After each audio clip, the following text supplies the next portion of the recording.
Distinguished guests, ladies and gentlemen, I'm Anthony Mock. I'm an MC for today's event. Welcome to the inaugural Townhall meeting organized by the Charity Council and the Center for Social Development Asia, CSDA. CSDA is a research center at the Department of Social Work at the National University of Singapore. We'd like to thank you for taking time to attend this event. Today, we are touching on the topic of financial administration of charities in Singapore. Mr. Sim Kim Puan, CEO, National Council of Social Service, and a member of the Charities Council, will deliver the welcome address. Without further ado, let us put a hand together and welcome Mr. Sim on stage. Mr. Sim, please.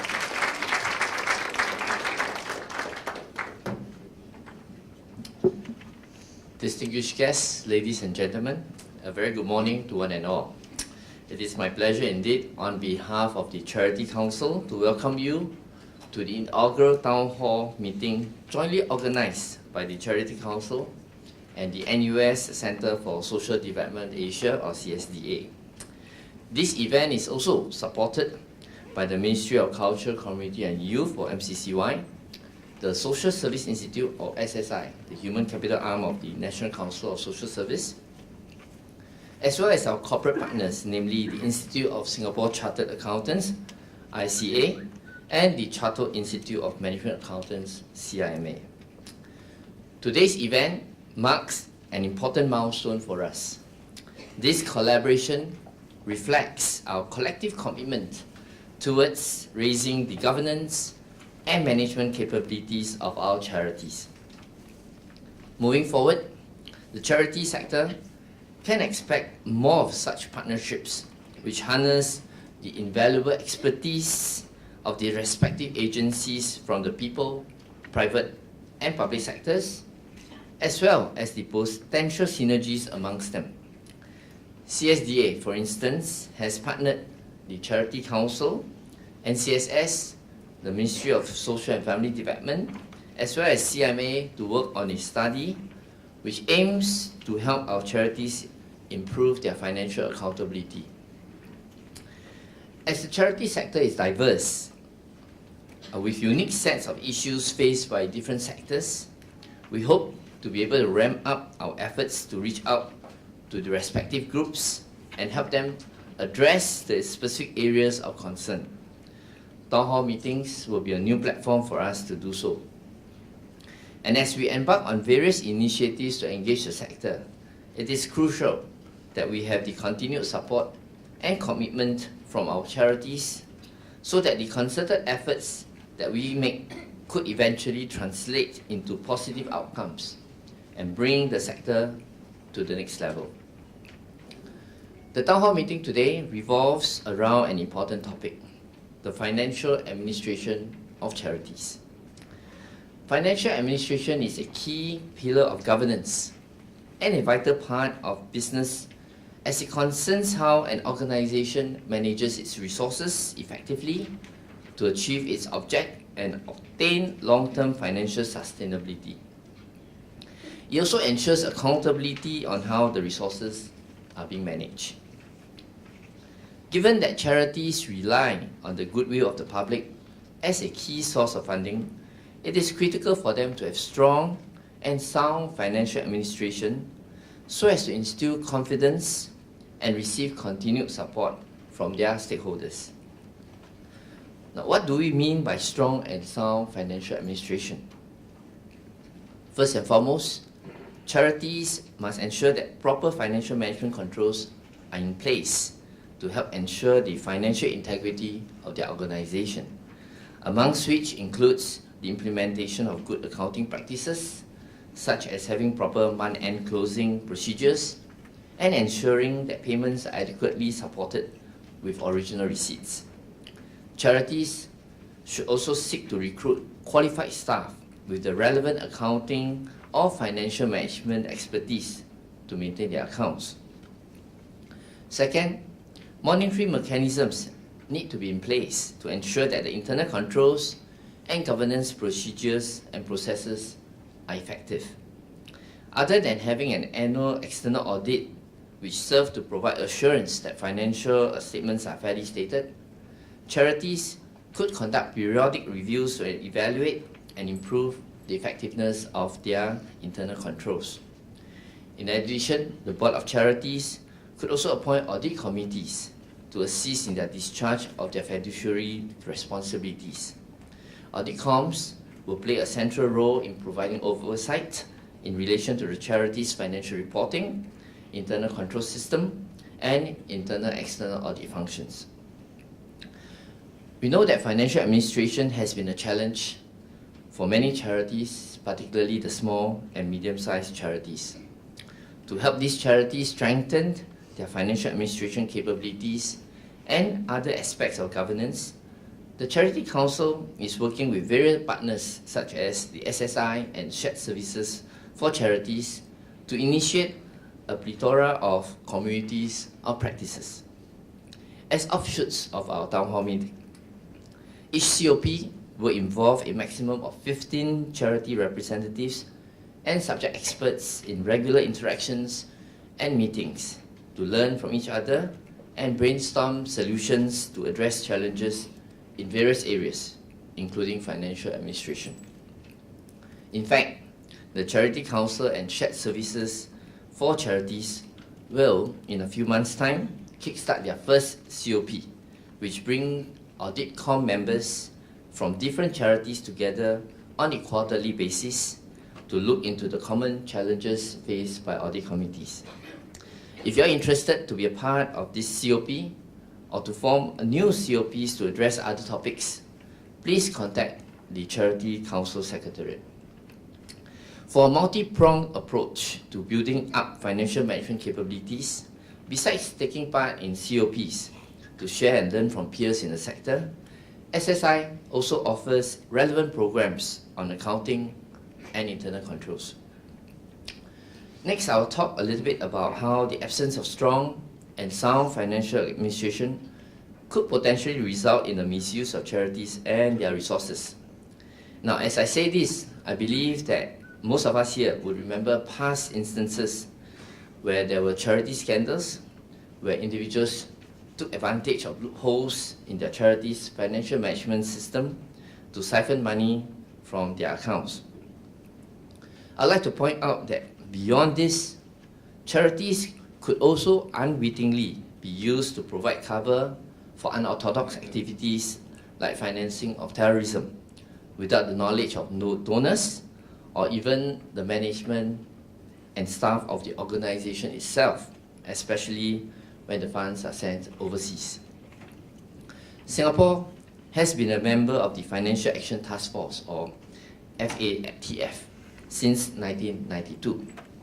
Now, FATF is an intergovernmental body which aims to set standards and promote effective implementation of legal, regulatory, and operational measures for combating money laundering, terrorism financing, and other related threats to the integrity of the international financial system.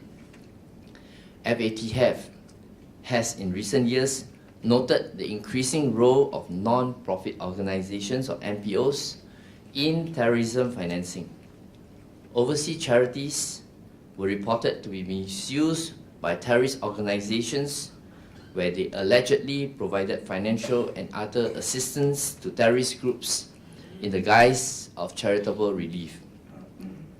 While proven instances of charities being abused for terrorism or terrorist financing purposes are rare in Singapore, we should not be complacent and rule out this possibility.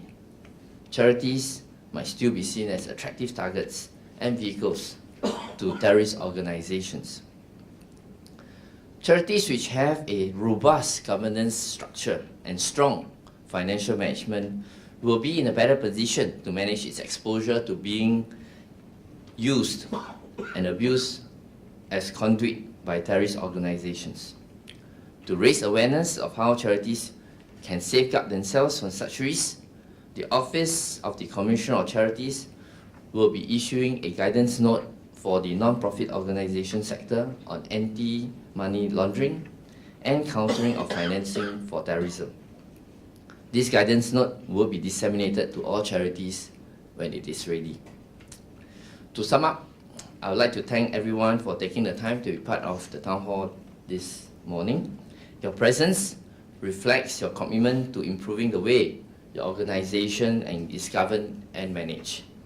Given your quest for learning and improvement, I believe that you find the sharing by our distinguished speakers and panelists beneficial to you.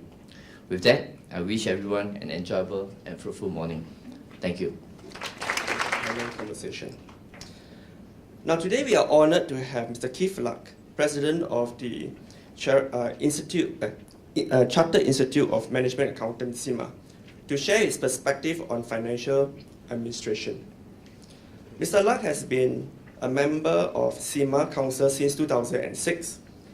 He was a worldwide prize winner for a number of CIMA exams and CIMA's business leader for the year of 2004. He has established training programs in all organizations he has worked in and has been an active speaker and ambassador throughout his career. Now, let us welcome our overseas speaker to deliver the keynote address for the event. Mr. Luck, please.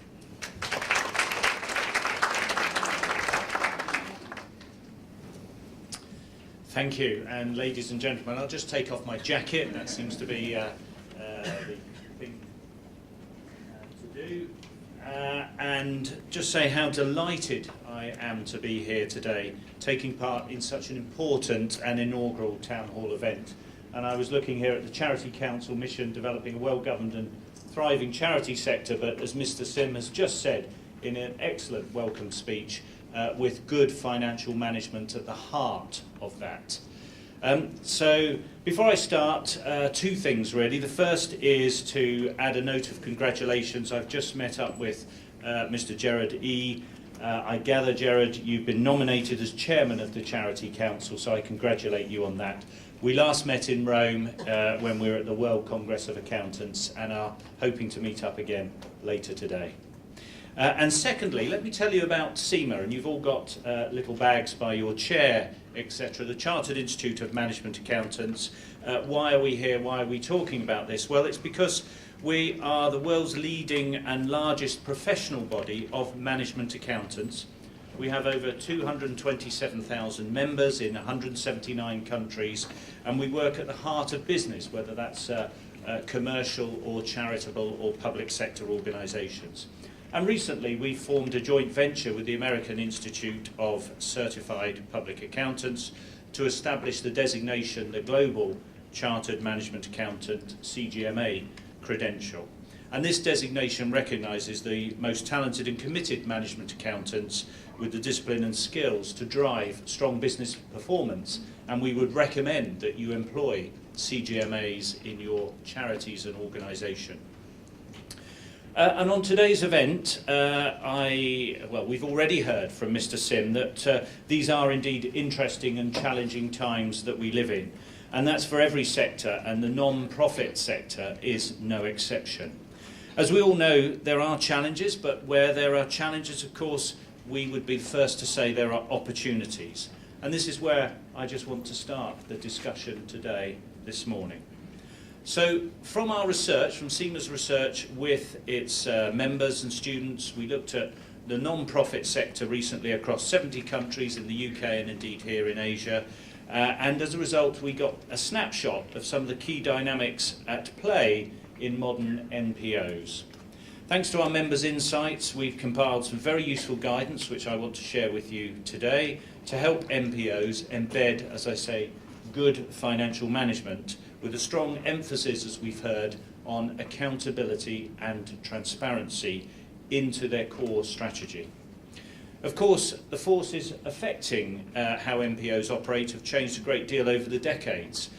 Such organisations are often confronted by the need to become more sensitive to the competitive nature of acquiring funds from various stakeholders, and as a consequence to demonstrate that they have the competencies to deliver services to targeted groups in need of support, and to use, again as we've heard in the welcoming speech, those resources effectively. So in responding to this need, you as MPOs are being compelled to incorporate business-like management practices and controls. And our evidence shows that developing formal management controls can help NPOs develop links with government departments, funding agencies, other service providers and indeed clients. And by demonstrating your superior capabilities, you as an MPO can act as a broker between these groups, gaining power and authority to implement the projects that you want to do and achieve success in the way that you see as desirable. And as we've just heard as well, from a public perspective, MPOs are facing increasing pressure to demonstrate that they can deliver services in cost-efficient ways. And this new imperative, this commercial imperative, can create tension over delivering welfare services while operating within the constraints of cost management and good financial discipline. The application of management control systems has the potential, we believe, to help in the effective and efficient delivery of services. But such an approach can sometimes feel at odds with the more informal controls that may have been applied traditionally within MPO structures. And it's in the change of mindset that we are now interested and addressing here in this conference. So today, many organisations appreciate that finance professionals are business partners who support and inform decision making at the heart of their organisation. But there are still some organisations, unfortunately, who think of their finance department as a necessary evil and may even question the word necessary. And in some cases, finance professionals are seen as the people who frankly like to say no, while the rest of the organisation goes about its proper business to achieve its purposes. And the common perception, alas, is that this attitude is even more prevalent in the MPO sector. So actually CIMA would argue that you can learn a lot from MPO finance professionals who have successfully spread the message that finance is not a constraint, but indeed an enabler of good organisation and success. So let's take a quick look at how we can qualify the assertion that we make. And indeed, it will hinge on values, and I want to convince you that accountants are good people too. So from our research, from CIMA's research, most of the tensions between finance and operational staff can be characterised by one or all of three things. Firstly, we don't share the same values. Secondly, we don't use the same tools. And thirdly, we don't speak the same language. But actually, shared values are incredibly important. I don't need to tell you this, given your roles in MPOs. And people are attracted to this line of work and to work for a specific body because, frankly, they do share those overarching goals of that organisation. And we see this in a number of other commercial and indeed public sector organisations where people come to work for somewhere where they align themselves with the values of that organisation. But the perception can sometimes be dominant in the MPO culture that everyone shares a single mission except the finance team. And finance professionals are assumed to be primarily motivated by and interested in just the finances and cutting costs. Actually, nothing could be further from the truth, and the challenge is therefore to demonstrate that the finance team is not an other body within, but a part of the mission that bonds together the rest of the NGO. Those with finance qualifications can work in a wide variety of organisations, so making that deliberate choice to work in an NGO implies a commitment to its values equal to non-finance policy and service delivery colleagues. And finance professionals can also remind colleagues that those who are members of a professional accountancy body are required to follow a code of ethics. So yes, accountants do have their own values, and these do embody integrity, objectivity, and indeed acting in the public interest, as well as complying, of course, with the laws and regulations of the jurisdiction they work in when serving their employers. And in turn, operational staff are compelled to think about the costs of administering and running the MPO, where the money really goes. After all, every dollar spent on administration is a dollar less to deliver the vital services of our organisations. So there should be a natural synergy and understanding there too. And critically, as Mr. Sim was saying, funders use the proportion, for example, of total cost spent on administration as a key benchmark. And in this case, there are two options. On a proactive level, the finance department can promote its core value by explaining how the organisation provides good quality, evidence-based data to support decision making, and how it uses performance measures and how it ensures that strategies are aligned and how it can help differentiate functions to allocate resources to competing priorities. Alternatively, on a more reactive level, however, the finance professional can also respond to departments when they express a need and offer solutions that highlight the fact that finance is indeed a support function, a practical function. And this can be an effective counter view to that finance professionals demand information just for its own sake and for their own obscure purposes. So from this position, the message can be spread that the finance team can build common ground. Operational staff appreciate the need to manage and measure what they are doing and will already have mechanisms in place to do so, even just for logistical or operational reasons. For example, to ensure continuity of cover or to ensure supplies are delivered on schedule. So this brings me to performance measurement. Many MPOs have league tables or benchmarks as part of their quality management initiatives. And although the finance department may not always be involved, they are very keen and critical to those benchmarks. The perception may be that accountants can only cope with the numerical measures. They're only interested in factors measured in purely monetary terms. But since setting key performance indicators is core to the finance territory, finance professionals are actually ideally placed to help MPOs with non-financial and qualitative measures. So back to our research, we found that a common problem in MPOs is a misalignment of various reporting requirements.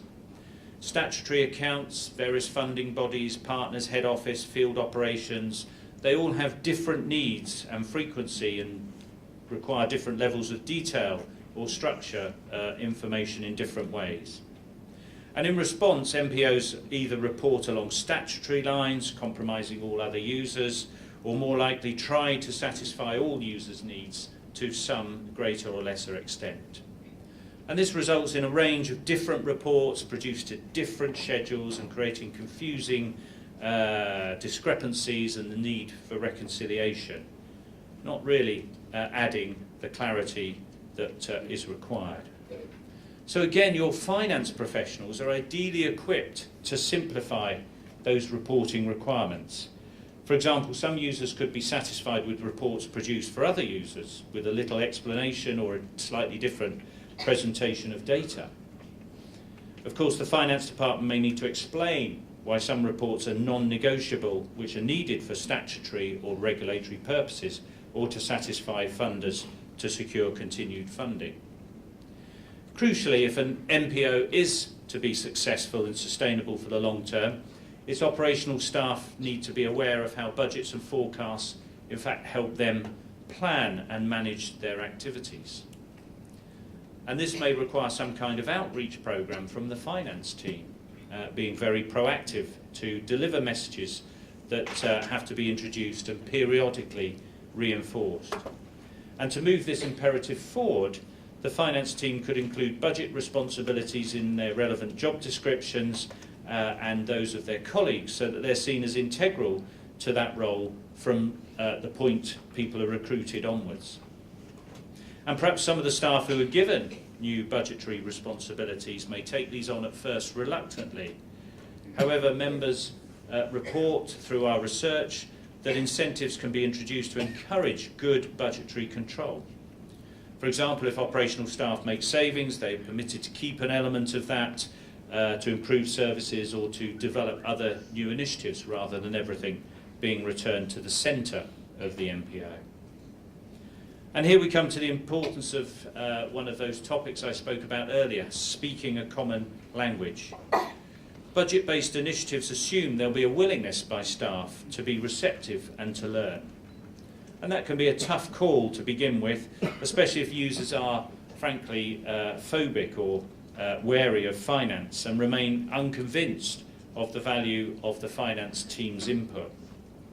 Some colleagues and members of staff may consider reading or reporting data to be a burden, or they lack the financial literacy, and that prevents field staff from understanding the content of financial reports.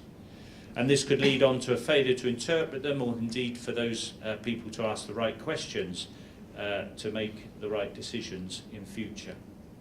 So here, of course, the skilled finance professional has a role and a responsibility to use their communication skills that we particularly emphasise through CIMA, to engage with field staff and find out more about their needs, to be that business partner. They need to find out what they do, what the priorities of their field and operational colleagues are, and above all, to find out what information they need to help them apply the MPO's resources effectively. This could be down to specifics such as what do they think the financial report is telling them? What trends or weaknesses do they think it identifies? And could the data be presented differently, graphics or through other means? So finance professionals need to reassure users that their reports are designed with their collaboration in mind and usefulness to the forefront.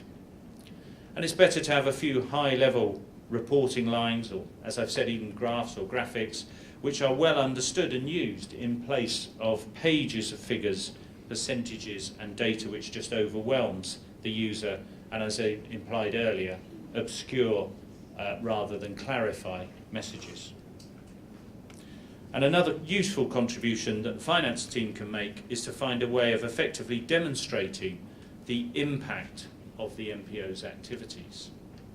All MPOs know it's relatively easy to measure inputs and even some outputs of an organisation, but it's much harder to identify and measure the outcome or the impact of that intervention or that organisation. One of the members we interviewed worked for a water relief charity, and as an illustration, the organisation reports on numbers and trends alongside the financial reports. The charity's management accounts also produce a one-page fact sheet for each of the country in which it operates, with pie charts showing how many people use the water it has supplied, both internally and externally, and therefore a good, effective way of getting its message across. So all these examples provide a snapshot of the issues that our members have encountered in MPOs and, more importantly, resolved. But I'd like to close by mentioning briefly that to underpin best practice in all areas of management accounting, whether in the public, commercial or charitable sectors, we have developed a set of management accounting principles, again in conjunction with the American Institute of CPAs, and we've published the first draft of these global management accounting principles. And indeed they are being adopted now across all sectors, designed to guide finance professionals in all areas of their expertise, with a strong emphasis, as I've said before, on professionalism and ethics. And indeed, my closing message is to urge you all to have a look at our global management accounting principles and to bring those those management accounting principles into your operations as a way of improving financial management and thereby ensuring that business excellence is embedded into the heart of your organisation, both financial and non-financial. And then finally, in closing, just to thank today the Centre for Social Development in Asia, the Charity Council, the Social Services Institute and the National Council for Social Services for your collaboration in this area, for organising and supporting this event, and indeed allowing me a platform to talk to you about good financial management at the heart of your organisation. I hope that these insights outlined from CIMA's research have provided some food for thought. We'll see on the Townhall feedback, etc. And as we progress through the morning, that we leave this Town Hall today with a much more rounded and collaborative understanding of how NPOs can work with their financial professionals to move forward in mutual admiration. Thank you very much.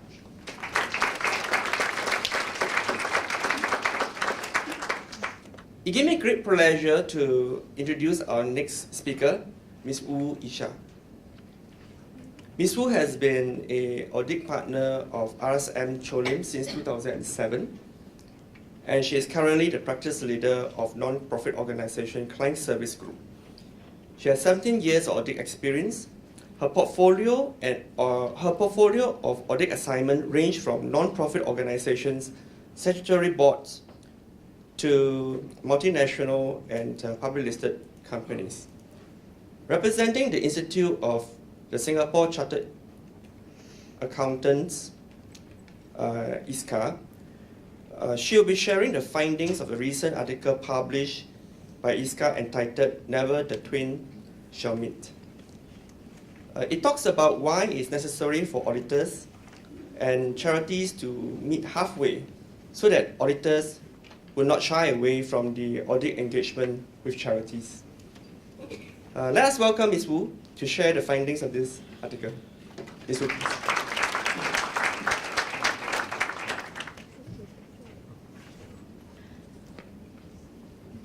I would like to thank Mr. Keith Lack. I agree with him that accountants are good people. Okay, a very good morning, everyone. Well, I was preparing the slides. I Googled expectation gap in auditing. I was actually pleasantly surprised to see that there's this research paper that I assisted an NTU professor in 1998 titled "The Expectation Gap in Auditing," appearing in one of the search results. I almost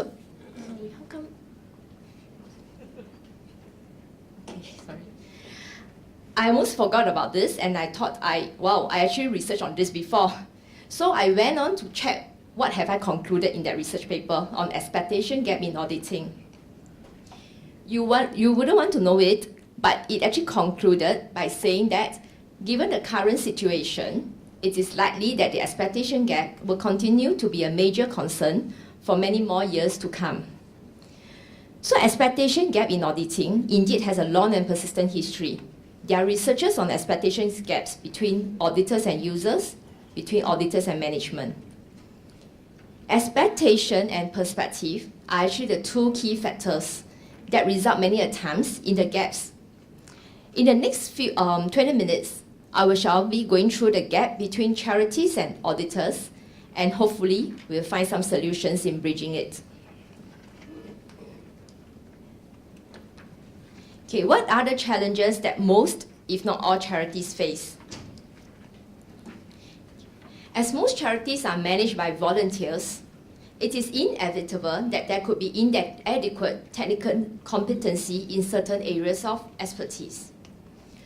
The pool of funds charities have will also typically be channeled to running programs, and there is usually a limitation of funding to implement the best in class. Charities,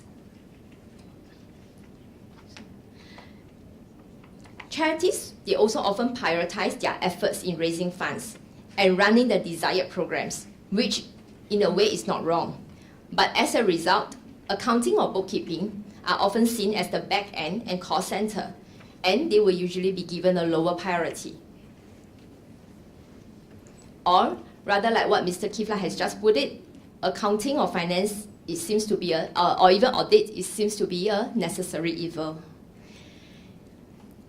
Charities, they also often expect auditors to charge the so-called charitable audit fees. So, as the NPO practice leader in my firm, most of the NPO leads will naturally come to me. So I record, I used to get a few inquiries a month, asking for fee quote, And after that, they will ask, what would be the fees that we will be charging? Are we able to give pro bono services, or if not, at a very charitable rate? In fact, I have been reluctant to charge so-called charitable fees to date. We would rather take the opportunity to explain the scope of work that we need to do and how the fees that we are proposing commensurate to the work we undertake. Somehow lately, the request for pro bono services seems to have gone down. Hopefully, the charities are actually becoming to understand that most auditors, they do not charge charitable fees.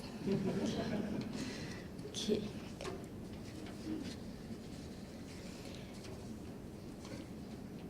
Okay, on the point on defensive or management letter points, a good auditor usually will issue management letter points to charities as part of the scope of work.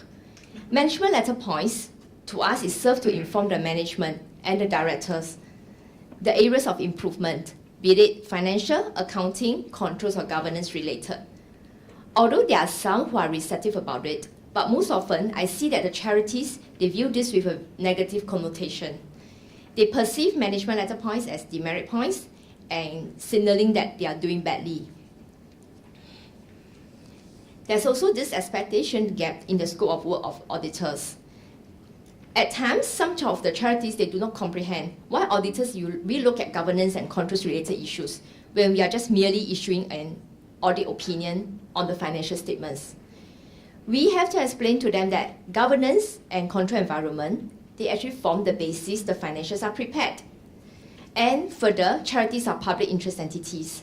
The users of the financial statements are the donors who will definitely be concerned on the governance and control environment.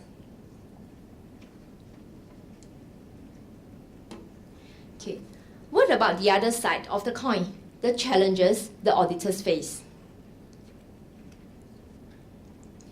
All charities, with the various charities or IPCs sagas that occurred over the decade, the massive publicity these charities, and at times even the auditors, received from the media as a result of the saga, it is no doubt that some auditors, if not all, will view charities' engagements as high risk. As mentioned earlier, charities may not have the resources or means to employ the relevant staff for accounts keeping. Those who have the resources may not view in the first place finance as a top priority. Hence, often the financial records may not be in an auditable stage.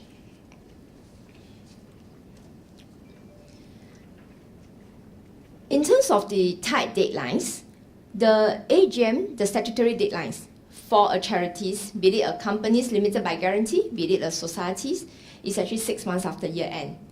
But we do have cases whereby for charities constituted as societies, they actually have their AGM fixed at 3 months or even lesser based on their constitution. So we do also have come across certain charities where they require auditors to sign off at a date much earlier as well than the statutory timeline, with the aim of submitting their audited FS to their statutory administrator and hopefully get their grant earlier. So these tight deadlines definitely will pose a constraint. I mean, may definitely be one of the considering factors that auditors, when auditors propose for their audit fees. Okay, the other one would be all the various acts and regulations to comply. So can I have the next slide? Okay, this actually shows, I've tabled out the typical acts and regulations the auditors need to consider as part of their work for a charity versus a private company. I'm trying to show the extent of work that an auditor auditing a charities need to consider versus a private company. And one interesting point to note is that the Code of Profession, Conduct and Ethics, the auditors need to comply, will be revised in July 15. That would mean is to include the large charities and IPCs as private public interest entities. This will imply that the large charities or IPCs are subject to the same stringent requirements as that of a public company.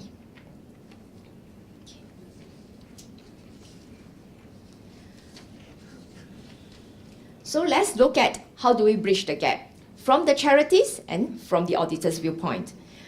For a charity, the very nature of the NPO, you will suggest that the executive teams, they are not as well trained or qualified as that of a commercial organization. Competency and training actually goes hand in hand. And with the scale and nature of the financial resources at stake and the social and moral obligations the non-profit is responsible for, it actually renders it all the more important for competency and skill-based level to be raised. Non-profit, as I've said, prioritize their efforts in trying to raise as much funds and run as many diverse schemes and programs as possible to meet the requirements of the society and the needy, which is not wrong. However, one must balance the ability of the front to attract or bring the funds with the capabilities of the back to exercise proper internal control, account and record keeping, as well as an inadequate balance of detective and preventive control systems. Having a good budgetary system. A good budgetary system is important to ensure that funds are expended wisely and for the intended purpose. Budget, for the audience information, is actually required under the Code of Governance for Charities and IPCs, starting from the basic 2-tier. Charities, they can also explore the use of the VCF funding. VCF Shared Services Grant provides co-funding for charities, which outsource their payroll, finance, and accounting functions to a third-party service provider. Having a good budgetary system and accounting system with a reasonable controls and governance in place not only means the charities are auditable and auditors hopefully charges less, but more importantly, it serves as a basis for charities to know the resources they have and plan strategically. We always believe, you reap what you sow. I can see that for charities which are embracing the change in the sector and making efforts to tighten their control and financial environment, auditors will see it difficult or even no grounds to increase the audit fees. Yes, there could be some inflationary adjustments, but I guess that's about it. The other points that in terms of bridging the gap for charities would be looking into changing year-end or changing the AGM timeline. So maybe the next slide. Auditors usually charge a more competitive fee if there are no tight deadlines or if the work is usually done during our so-called off-peak period, which could be from May till October. If a charity, with a December year-end, expecting the audit to commence in February, with the aim to sign off in March because their constitution wanted the AGM to be done within 3 months. It is inevitable then that the audit fees will have to be charged as a premium because in a way the charities are actually fighting for resources with the other public December year-end companies. We do have charities, clients, which because of this reason, they actually changed from a December year-end to a June or even September year-end for this reason. It is in a way a win-win situation as they get the audit fees reduced and we as auditors, we are able to do the job during our off-peak period. The other last but not least, there's this understanding that there's a need to pay a fair fee to commensurate the audit work scope. So no auditors would be willing to work for costs that they can't recover. So charities need to understand that like any other vendors, a fair fee is required for a fair, if not superior piece of work to be delivered. Okay. Well, what about, auditors? As auditors, we should actually treat all charities that come along objectively. We have to perform our client acceptance like any other clients, any other companies. Do our KYC, meaning know your client, and charge a reasonable fee that commensurate the work scope. Some audit firms also started a dedicated practice group to serve the NPO sector. Sorry, the next.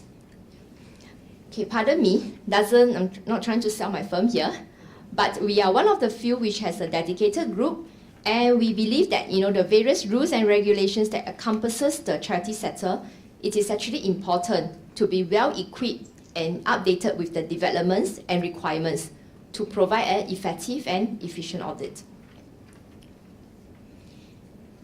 The next point, I believe that auditors also need to evaluate the governance and the extent of compliance in which it helps or hinder performance. Auditors should bear in mind that it is always good to have the ideal control or governance environment or the perfect financial record keeping.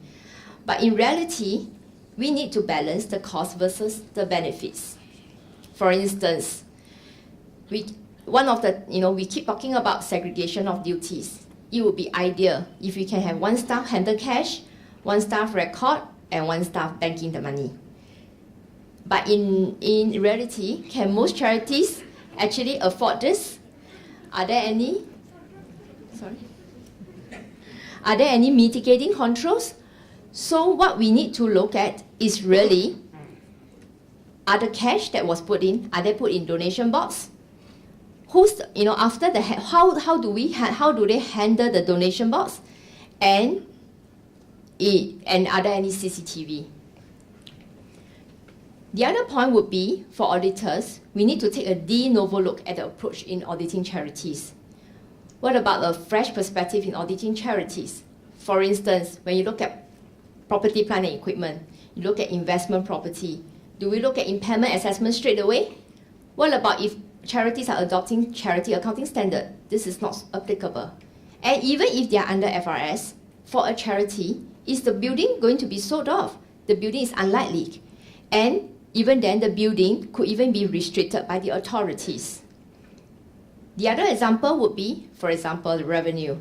Okay, in most audits, we will say that revenue or incoming resources as this presumed fraud risk. But in charity, auditors may have to ask, is there any motivation to overstate revenue? Who is going to fund the overstated revenue in the first place? And if the donations are in terms of gyro or checks and minimal cash involvement, where is the risk of revenue understatement either? Okay, the next slide. So having said this, I would just like to end my presentation with this scenario. If a charity and a private company of the same revenue and headcount, would auditor be charging the same audit fee? Anyone here think it's a yes? So I'm glad that most of people say that it's a no. Okay. Anyway, think of it this way. If it's a same size charity and a same size charity and a private company, what is the impact if there's a $100 loss? To a private company, the owner is always would be the shareholder. He may just shrug it off and will only investigate maybe if such instances persist. The public, they doesn't care about this since it doesn't impact them. The stakeholder is actually the owner. But what about a charity? A $100 loss may imply a lapse in the control environment. The public, who by and large are the donors, the stakeholders, they will be concerned about this. A good corporate governance and control environment in a charity has indeed become the utmost requirement in the eyes of the donors and regulatory bodies. To conclude, it takes two to clap a hand. Charities need to understand that a good accounting and control system allowed them to be more auditable and more accountable to the donors. It also allowed them to make more strategic and informed decisions. Auditors, despite all the acts and regulations to consider in auditing charities, should also take a fresh perspective in auditing the charities and shouldn't treat all eggs as bad eggs. Okay, thank you. We are pleased to have Mr. Gerard Yee, President, Institute of Singapore Chartered Accountants, ISCA, and he's also the newly appointed Charity Council Chairman. Ms. Tan Lily, ED, Singapore Association for Mental Health, and Ms. Kwek Boon Kian, Director of Funding and Corporate Functions, National Council of Social Service, okay, as our panelists. Ms. Chan Chia Ling, Board Member, National Council of Social Service, is the moderator, okay, for this panel conversation. Good morning. I have the easy job here. My job is only to make sure our panelists answer the questions or give their views, and to make sure the audience participate in this survey. I trust everybody's familiar with how the pigeonhole works. We heard from Isa on the challenges that auditors face in auditing charities. They're high-risk entities, and ironically, does face sometimes higher fees. Lily, we know that SAMH won a charity governance award in 2012. It's a large charity, and it's come a long way, I'm sure. Maybe you'd like to share your experience, or SAMH's experience in this area. What were the challenges you faced in terms of financial administration? And today, as a large charity, are there still any challenges? I think when we won it, we are still a medium charity. At that point, we have not exceeded 5 million as well. Then we have our challenges because staff turnover is one of the biggest issue.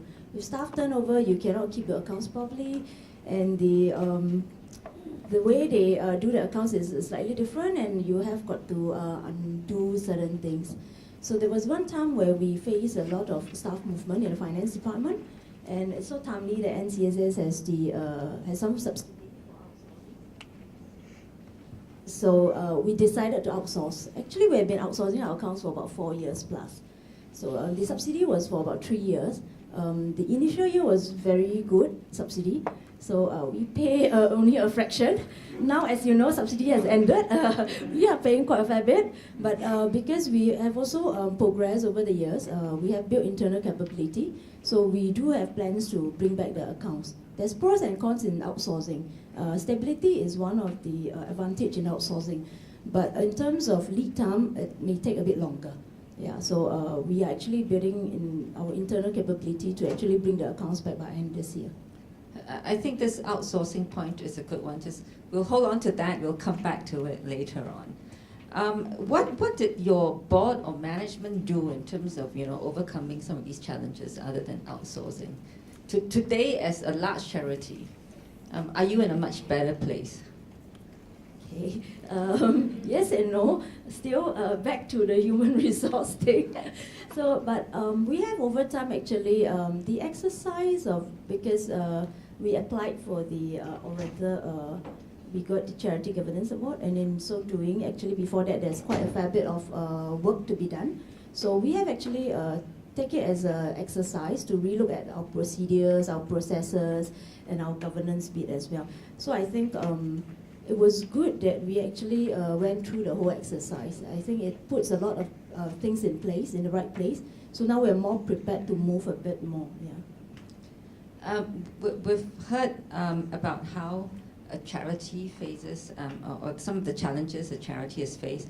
I'd like now to invite the audience here to participate in our poll question number 1 on what some of the challenges you face, okay, in the area of financial administration. What is your charity's greatest challenge in managing its financial administration? A, unable to attract qualified staff due to organization size or nature. 2, B, staff turnover. C, cost considerations. D, other challenges. And if you could also elaborate on what these others are, that would be helpful using Pigeonhole. E, not applicable, you don't have any issues in financial administration. Or F, not applicable, you've outsourced it to a professional agency or freelancer. The results show that the largest concern here, or the largest challenge, actually is a cost one, which I guess to most of us here is not very surprising. Maybe I could have the panel's view on this. To what extent is this cost consideration an issue also of charities not thinking that this area is a key function or a key role, and thus the cost is actually a bit of a undesired or a bit of a nuisance or of an expense relative to the person on the ground delivering the service? Maybe Gerard, you would like to comment on this? Actually, the cost factor and unable to attract the right talent and staff turnover are all interrelated. And it begins with not seeing the value of the service that is being provided. I just wonder, you know, most of you survive on grants and getting donations, and government will always ask you for your costing. So if you don't have the appropriate staff, how do you really compute your per capita expenditure, what are the related costs, and therefore make sure that you are asked for the correct amount in terms of grants. The value of it itself is very important. Secondly, if you start off by paying better salary, you would probably reduce your staff turnover. The two is interrelated. It's more costly that you don't pay well in the first place and the staff keeps leaving and your system doesn't improve. So there's a hidden value there. And then at the same time, you get the appropriate level of staff. It will help you in all your other applications, like the meeting with the timeline, the submissions, your financials and everything without the hassle. And it frees up your mind to focus on the other management staff mind to focus on your key activity itself. You don't want this thing to be bugging you. So your starting point, if you don't see the value of it, then you're always bugged by these issues. Worst of all, you're shortchanging yourself because you are very slow in reacting to giving the right data to government, so you don't get your grants and you don't get the appropriate amount. Because usually they will always ask you the question, so what is the true cost of providing the service? So do you know what are the cost elements that go into it? So I've seen some charities, especially those run by church group, for example, that is very blessed to have a piece of land where they exist and they run the program within it. Without the appropriate staff, when they do the costing, they forgot to cost in and assume cost for the land. So they shoot themselves in the foot because the cost looks so low because it's free, you know, and it cannot be. And then when that cost goes up to the ministry level, and then they compare to other charities that have to rent premises, and then they question the other charity, how come your cost is so high? These other charities submitted their costing that seems to be so cheap, you know. So I think the charity sector got to wisen up to this, and really, I'm so glad SEMA is involved in all this, because really, whether it is NPO or commercial, the ability to work out your correct cost is just fundamental, you know? Otherwise you shortchange yourself. So I think you have to begin by seeing the value of the services and then pay the appropriate fees, and then you reduce your staff over, you get the right qualified staff, and everything else will fit in very nicely, and you no longer will find it costly. I think this point about seeing the value, you know, of good financial management or financial administration, I think is a very key one. Maybe Boon Kian, as someone, you know, representing NCSS or government in terms of giving out funding, how important is the ability of a VWO or charity to be able to properly account for how it spends its money? How important is it to you in terms of evaluating the effectiveness of that charity and the program? And maybe, Lily, you would like to share, after SAMH won the Corporate Governance Award, did you manage to attract more funders? Because as Keith said, developing good management controls will help MPOs to reach out more effectively to government bodies as well as to funders. Okay. I think as NCSS, what happens is there are two aspects that we're looking at.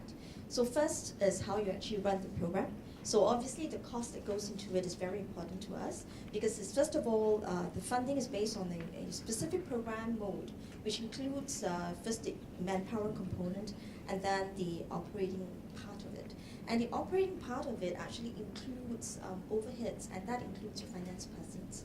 So, so if you ask if it is important, that it's extremely important that you know how to allocate all the correct cost into the various components. So that in itself shows how much you understand about how your program is run. So that is actually important from your operational standpoint. The other one is where we actually know as a program whether it's effectively costed. It's effectively costed. So that there are actually two things that comes out from there. One is to see whether you're adequately resourced, because then that actually leads to the second one, where if we realize that it's actually not adequately resourced, we can do it the next step, which is basically to advocate for the fact that maybe this program model is not funded correctly. So actually, there is the front end of it, where you need to make sure that there is proper accountability, and then the back end of it, where you actually, it's actually an advocacy tool that we can use to help us all support the sector properly. So it is important from all angles. Lily, how about, did it actually make a difference in your ability to reach out to donors, having won the award? I will let the rest decide. You see, in 2010, we are at 3 million in terms of donation and funding. Today, we're at 6 million. So in a period of 4 or 5 years, I think you can see that there is quite a huge jump, it's double. So I think it does help winning the Charity Governance Award. It does help us in terms of our fundraising, our donation, because people feel, because over time, I think there's a lot of, we are using public funds, and I think to the funders and donors, accountability is extremely important. So we cannot just ignore and think that we don't want to pay, we don't want to get qualified people in, because in not getting qualified people in, if the accounts is at a messy state and is unauditable, I think then that's where the problem comes. And if auditors auditors cannot be charged like charitable fee, the same as accounts in the charitable sector, I think they also want to be paid on par with market. Put it that way, yeah. I think I must speak for the auditors. No, there is a cost to it, and they have to charge you accordingly. But just remember, in the process of the audit, the auditors get to understand your cost, CAUSE, what you represent, and so forth. And the auditors may well be touched to want to give back something as a donation. So don't deprive the auditor of enjoying 2.5 times deduction. And for the current year, it's going to be 3 times deduction. I think adopt it from that approach. And just focus on what you're doing and doing it well. I'd like to invite the audience to comment on this issue. Maybe some of you would like to share your experience. Just this gentleman here first, and then the one at the back. My name is Chan. I work for I'm volunteer for a halfway house for female. We had the grants of government we want to pay, but we are situated at Admiralty Road West. Very hard to find people. Social worker advertise until 1-2 years also cannot find. But that's another matter. We're talking about auditors today. We are very small, less than $1 million. And the moment we see our Miss Wu, I dare not go and see her. Don't match, because the opinion is a big auditor. But I have no problems with auditor charging fees, as long as there's competition. That's why I put up a question, say, can we have a list of auditors with CAS? I went for the CAS course, and I realized it would be compulsory sooner or later. Then I talked to my auditor, I said, sir, when are you getting ready for CAS? So no, we're not going CAS, but because too much money involved. So, but then I look at the report, he's already CAS, restricted fund, unrestricted fund. So, okay lah, you do this, whether CAS, not CAS, but at least someone see that you're doing this, I'm okay. But sooner or later, the law will pass. Then we will have a struggle. Now asking around who do CS, but we dare not approach the big firm. Not that they are no good. Because sometimes, I don't know how they employ the people. Maybe Mr. E knows. Do you know how many foreigners employees are in auditing firm? They call us, and then I see that I think auditors are not very family oriented, you know. They work very long hours. My daughter worked in one of the firms. Wow, the benefits got cut, but the partner drive new cars. That one I don't care, because that is company policy. You give me a list, I will go and sort it out ourselves. That you cannot stop people from making more money and buying new cars. But we need a list. Then we say we pick 1, 2, 3. We try to be a small one. We try to pick someone who will listen to me. The thing I worry is that when we go and look for a big firm, who is this company so small? You are going to get my don't know what Myanmar girl and talk to them. Then I got problem, you know. From the question they raised, we know already. They ask something from a spreadsheet, they dig it out, and then they ask you to answer 4, 5 sheets of nonsense, no? And this is not our first audit, this is a second and third audit. So this is our issue, current issue now. No, I think Ms. Wu brought up a very important point. I don't know what your financial year end is. Is it December? December. Yeah. So all those with December year end do have that problem. We have no problem with this auditor. No.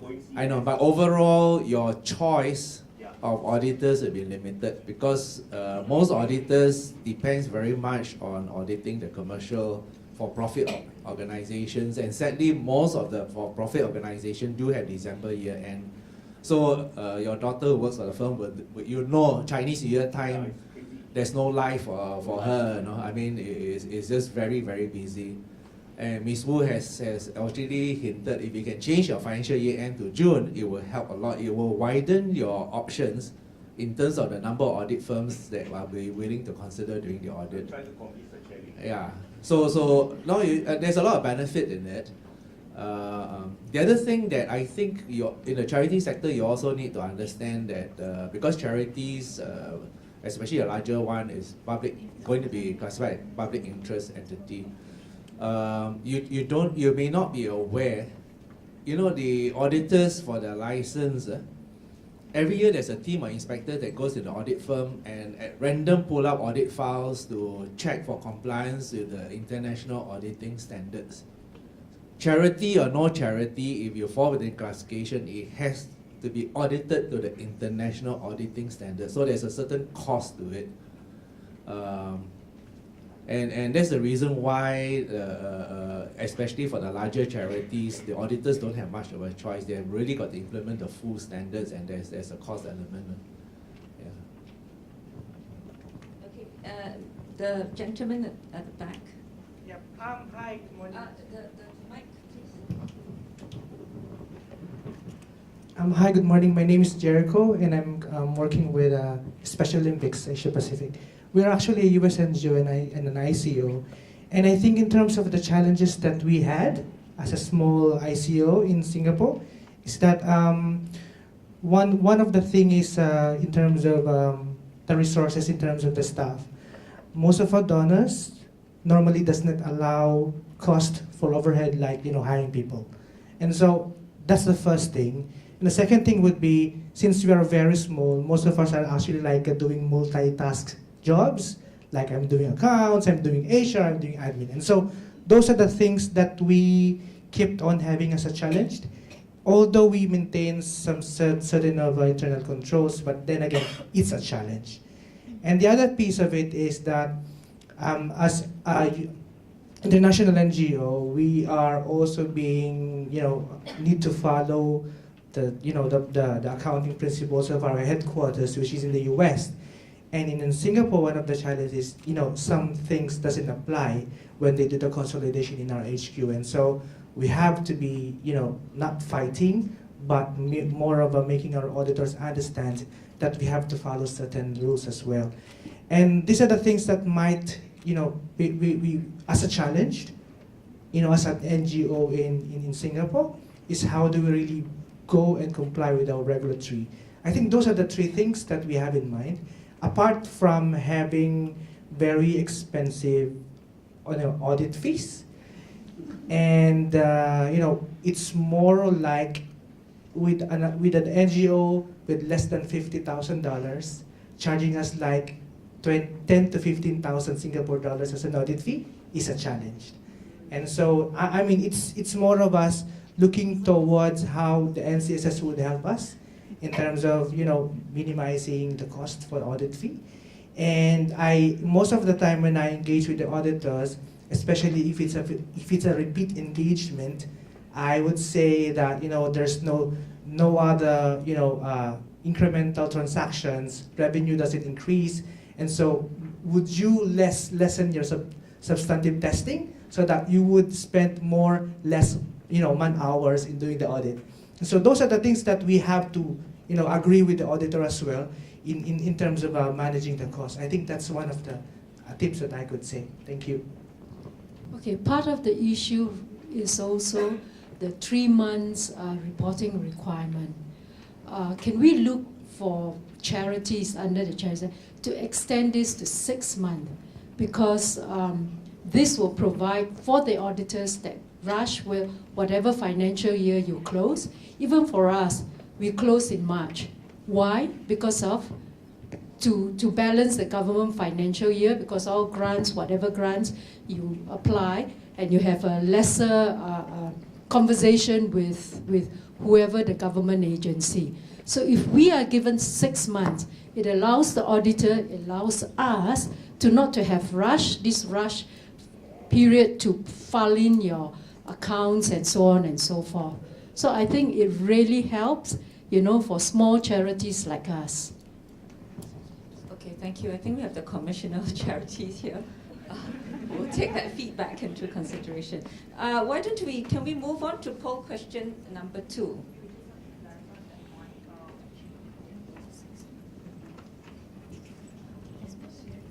Sorry, I just think we maybe need to just clarify on the point. As far as the reporting requirements on annual returns, it's 6 months after your financial year end. However, because your organization may be receiving grants from certain grant makers, those may be specific requirements that your grant maker might stipulate, and therefore as part of in terms of this deadline demands, it might be useful for you to have that conversation with your grant makers. But as far as annual returns are concerned, annual returns is on 6 months after your year end. I just want to take this opportunity also just to clarify a point on the point that was raised on CAS earlier. As far as the accounting standards that charities need to adopt, you have the option to choose between CAS and FRS, which is the financial reporting standards.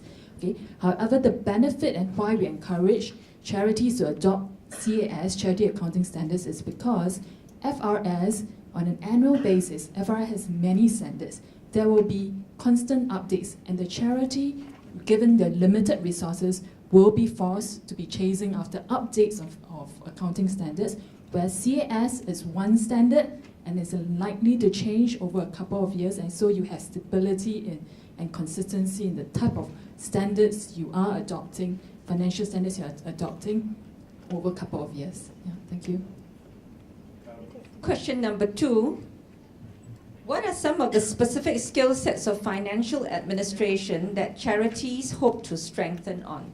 Here you can actually choose more than one. Hi, since there is some airtime, could I just check if SSI would be considering to offer courses in these areas because it would benefit the charities? And if SSI would allocate a grant to all charities for training at SSI, because it seems like we have to go and raise funds which is supposed to benefit beneficiaries, and then we're telling them we're going to pay SSI for courses. Yeah, okay. I think that the answer is SSI already conducts many of these courses, and charities can actually, you know, get a grant from VCF for some of these. The Fermion Diaz here, who runs SSI and he's deputy CEO of NCSS, he will elaborate more on this. Thank you, Chair. Thank you, fellas. Yeah, we do courses. We have VCF funding for most of them. So relatively easy for you to sign up, relatively easy for you have you or your team come and be trained with us. That's I'm not sure exactly whether 70, 80, or 90%. Different courses have different VCF funding, but funded at least 70%, if not up to 90%. So could NCSS provide the grant to cover the 30%? That was really my question, because the full amount is meant for companies outside. As it is, VCF provides the full 70 to 80 to 90%. That's what we already do, yes. I see here that actually it's actually fairly more evenly spread out, I think, in terms of the responses, maybe because you're allowed to choose more than one. But the one that received the largest number of votes was investment and management of reserves, followed by cost accounting, budgeting, and then cash flow management. I guess maybe it's a reflection of the size of those present here today being mid and large charities. A very basic function like bookkeeping doesn't enter into here.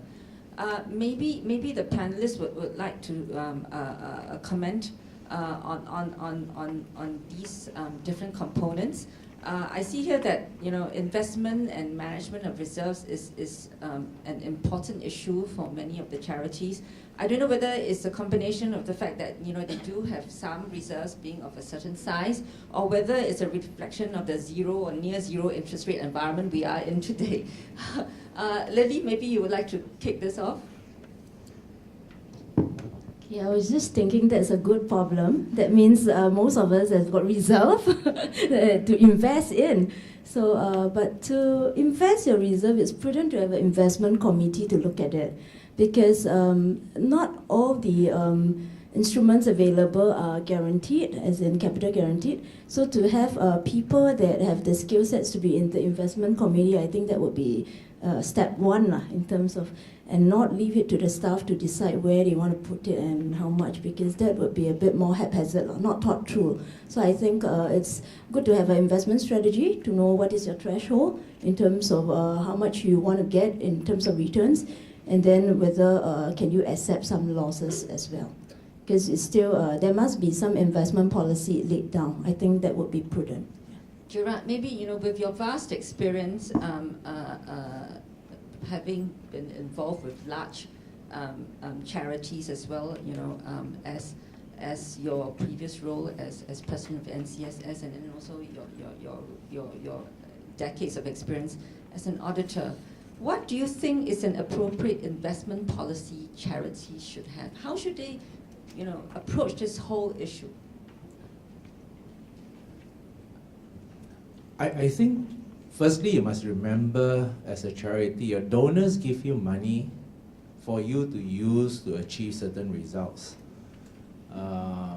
Obviously, if it's well managed, you will want to accumulate reserves, because for some charities, it's critical that you do have the reserves and don't have to shut down operations, just in case, poor economy, the donation drop. And usually you try and target something like 3 years of reserve. But just remember, as a charity, your fundamental role is not to make gains from your reserve. These are donors' money, so custodial protection of the capital is fundamental. Capital protection funds today is next to impossible to obtain it. I just had a meeting with an organization I'm involved with, and all the fund managers have just said, forget it, none of us are going to give you any capital protection proposal anymore. Capital guaranteed rather. So at best, they will have an investment strategy that is geared towards capital protection. So I think that is really the key word. It's not capital guaranteed, but capital protection. So basically, you're trying to preserve whatever money you have, but you're not there to try and make profit out of the funds that you have, because that's not your forte in the first place. You're not a fund manager. You're there to use the money for a good cause. So I think it's something that one mustn't try and get too clever about it. Your role totally is different. Can I invite the audience perhaps to respond or comment on on these skill sets in financial administration? Okay, I think in terms of what some of these questions are, for the town hall questions, a very large number pertain to actually auditors, I think stemming from Isa's presentation just now. There have been 16 votes on whether NCSS can run bulk tender for audit services in terms of getting the fees down, and also in terms of people wanting a list of auditors who can perform CAS audits. And there's one which on working capital, which is addressed here, for management for charities to get better than FD interest rates, which I think some members are hoping there can be maybe an aggregator in terms of pooling of resources. Yes, this gentleman. Okay. Usually we're looking at how to more interest back extra cash. You see, charities get cash up front, so they will spend it over 2-3 years. In the meantime, you put in fixed deposit, you get what, 0.025%. I've looked at an insurance policy which is actually short term. You put the money in 3 years, they pay you back at like 6.575%. The problem faced is that it has to be a life to be insured on. If they can do it for the life, can the NCSS or something tweak it such that charities can put it into these policies and also get 6.75%?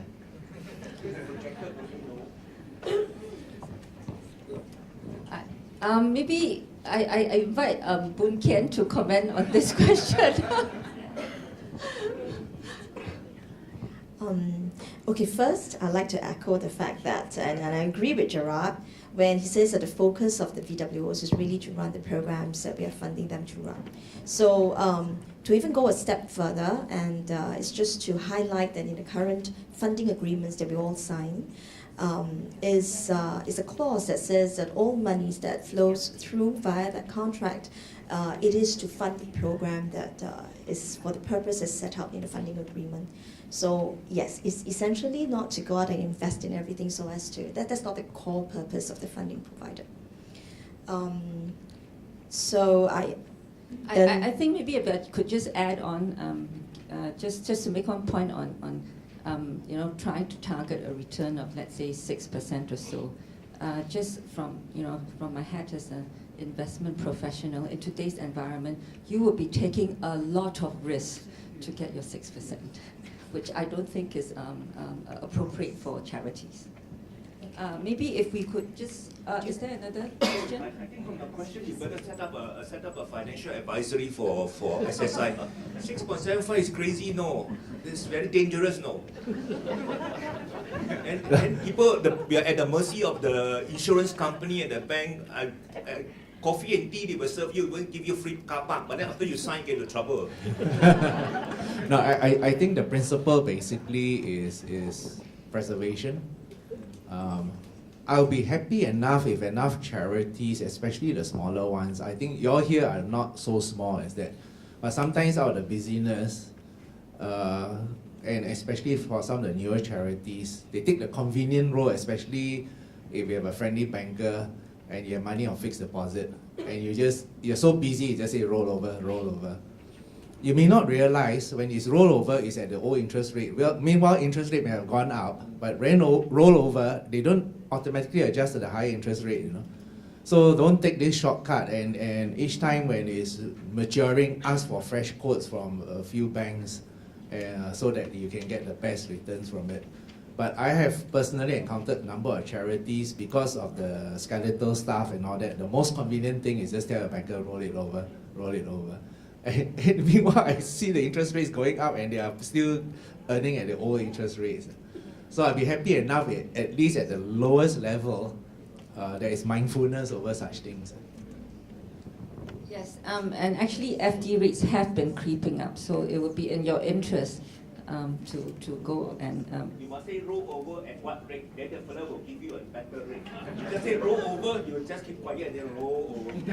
Maybe roll you over. What are the qualifications of your key personnel handling financial administration in your charity? A degree in accounting or business, ACCA qualifications, diploma in accounting or business, A-level commerce, O-level commerce, or others, and if you could actually, state using pigeonhole what the others are not applicable, you've outsourced that function. I think judging from the responses that we have here, a fairly large percentage, close to 40%, actually have finance staff that actually have degree in accounting or business, with another 40% with ACCA, or maybe I'm sure they also mean CIMA, or diploma in accounting or business. So actually, more than 80% of the finance staff of the charities represented here today actually have qualifications in accounting or business, which means that I suppose from an audit perspective, the likes of ISA will not have an issue auditing these companies. Maybe I can invite Gerard to comment on this. I think the problem is one of turnover. That's where it becomes messy. So you can recruit them, but the question is, are you able to retain them long enough? Because if they have professional qualification, they are more mobile. And so unless they are very sold on your cause and like the environment so much, there's a tendency for them to leave for greener pastures. So I think you can only mitigate it by creating the correct work environment where there are professionals who look for more than just pay. They want the ideal environment to work with, management that they can get on well with, serving a meaningful cause and so forth. I think you need to pay greater attention to all these things. And don't treat it as just a cost. Again, and here I pay you as an accountant, this is all I can afford to pay, get on with it, and then just keep giving very tight deadlines because I need to submit this, I need to submit that. And at the end they say, look, for the sort of pressure that I take, I might as well go to the commercial sector where I earn much more money. So I think you need to mitigate it because you have to accept that you are at the lower end in terms of salary range. So how then to create that work-life balance for them, a better environment, so that at the end it makes sense. Not everybody pay is not the most important thing, but if you don't create the right environment, then if I have to work so hard, I have unreasonable bosses and things like that, I might as well earn more and go to the commercial sector. So I think that's the only way to deal with it. Another way, sir, send all the chairmen for training. The Institute of Directors. The chairmen give us blood. I think it's not just that. I mean, you heard me many occasions, and especially for the more established charities, my pet peeve always is for good governance, you need renewal of the board. And you really need new blood. Not that they are no good people, they're good. They've been there, they've been very loyal, they have done the organization well. And even I myself insist that I must move on because an idea that I introduced may be relevant for that point in time of the history of the organization. But 5 years later, that idea may not be relevant anymore because the world has changed. Human nature is such, it's very difficult for an individual to want to change something that you have introduced and implement. So you need fresh pairs of eyes to come in and re-look at it and say, yes, that was correct 5 years ago, but now, with the new legislation, with the new things, we need to change the way we... So renewal is very important. I totally agree with you that board members need to be renewed. And more importantly is, what is your process for selecting board members? So if you're in a service where potentially you could face litigation because you're dealing with vulnerable individuals, you would want to have on your board someone who is legally trained. If finance is important, you want to have on your board someone that has some financial background to it. So pick your board according to the skill sets that you need. Don't pick just because, oh, I know so and so, he's available or she's available, so welcome. And then it becomes a very nice fellowship, you know. It doesn't serve the organization well. So I think, yeah, I mean, I've been talking about this for years. I think some board has improved, has changed and reinvented themselves, but there's still a number of them that needs to deal with it. I've seen some board where with all the good intention, board members come to the meeting and the envelope haven't even been opened, they haven't even read the pre-circulated materials, you know. And then board meetings then become very draggy and become very long. But if I happen to chair the meeting, they don't have a chance. I always take it as having read. So any questions, if they haven't read it and they have no questions, I have an easier life. On the topic of turnover, I think one of the issues, of course, is that because finance staff, they are very mobile, they can move from non-profit to profit sector. So that's an issue of turnover. But I'm somewhat surprised that the percentage of respondents that have chosen the outsourcing route is relatively low. I mean, if let's say I hear from the gentleman at the back that, you know, because the charity is very small, the finance person also doubles up as the HR person and the, you know, other admin person, or if turnover is a problem, why have there been not more charities who actually outsource, you know, the financial administration role in terms of accounting or bookkeeping? Here, I'd like to actually invite some comments from the audience. Maybe those of you who actually have responded that you have outsourced, you can share with us what prompted you to actually outsource that role, and what are the advantages, and what are some of the challenges you faced? We outsourced, we suffered, and then we had to take it back. Suffered very badly. Okay, maybe you'd like to share with us what were the disadvantages or the problems you face in outsourcing?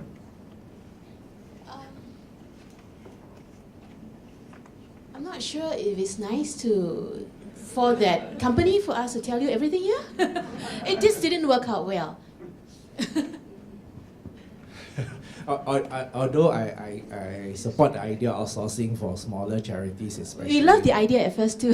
Yeah, but I also can foresee problems.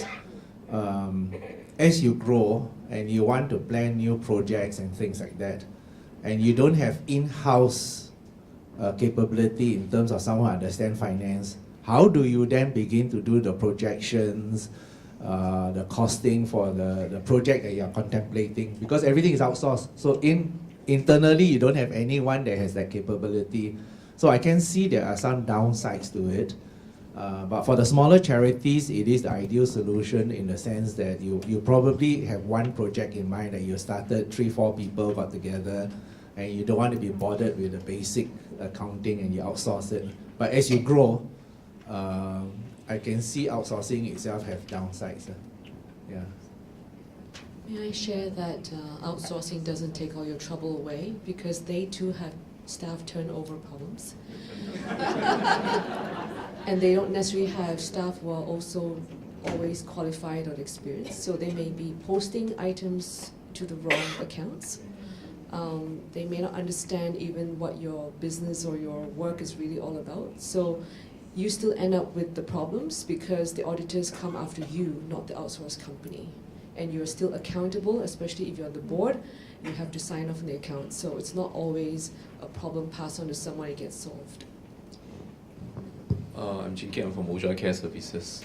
I just was wondering, you see, all this qualification, what about those training provided by SSI? Why was it even listed?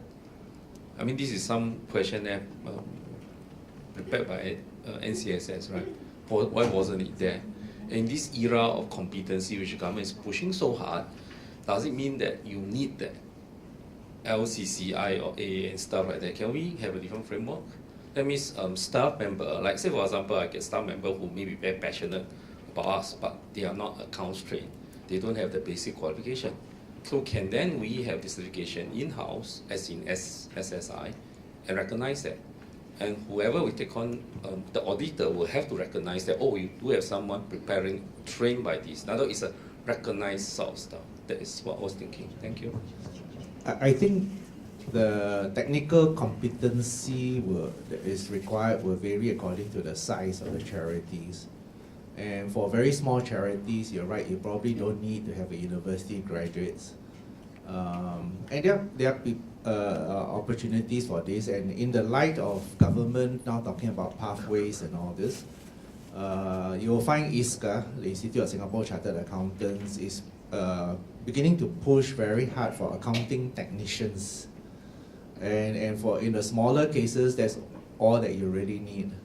So earlier on, I came quite early, we were discussing and we were promoting the idea that maybe in segregating the types of charities, large, medium, small may not be adequate. You may have a fourth category called micro.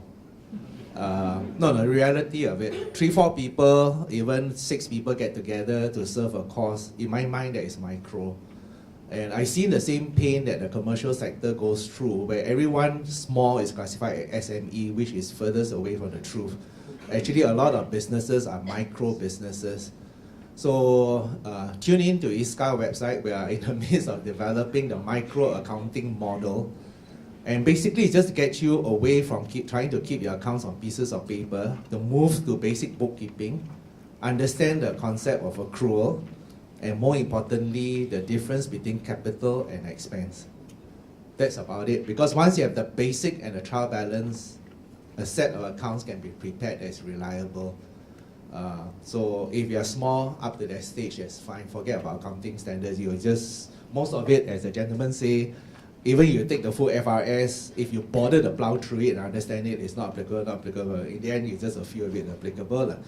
But I don't think many of us are inclined to plow through all the accounting standards. That's why you have the CAS, which is very simplified, which is actually the accounting model slightly enhanced, that's all.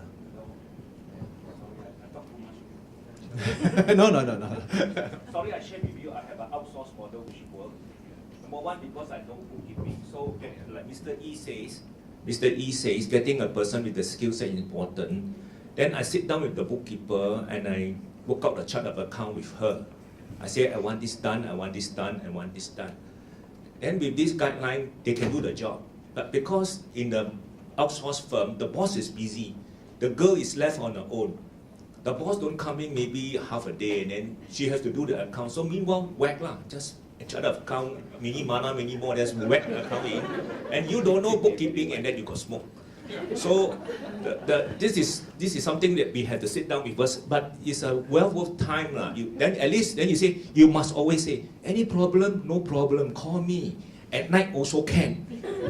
So this is one thing. And another one, we train our girl inside. We are not very qualification-wise because we are at Admiralty Road West. Nobody want to work, okay? So we got residents there who are recovered. Wow, we pay for her to go CATS, ask who want to go. CATS, LCC, you want to go, I pay.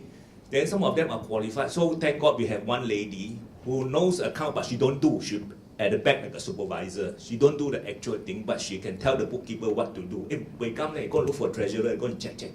So it works for us lah. So my accounts are online, even though I think by May I can get my account from my AGM. So you need to find someone like Mr. Ise into your team lah. Yeah. I think what he mentioned is correct, and this is the clue on how best to start off in trying to work with an outsourced provider. And really you need to sit down with the outsourced provider and agree on the chart of accounts, because that determines what are the accounts codes that needs to be set up that suits your organization. If you don't start off from that point of view, then it's all going to go haywire. Then they will just think out of their own accounts code, and it may not be suitable for your needs. So that basic, the organization itself, the charity has to be involved in, because the provider is just a technical person, but you have to tell them what the account codes you need. Min, did you want to make a comment? Thank you, Chairman. Just a quick comment on the courses that we do offer. There's a reason why we don't certify. There are people that can certify much better than we can in terms of accountants. So CIMA, of course, but CPA Australia and now the SAC, they can do that. So there's no purpose for us to try to compete with people that are already very good at doing this.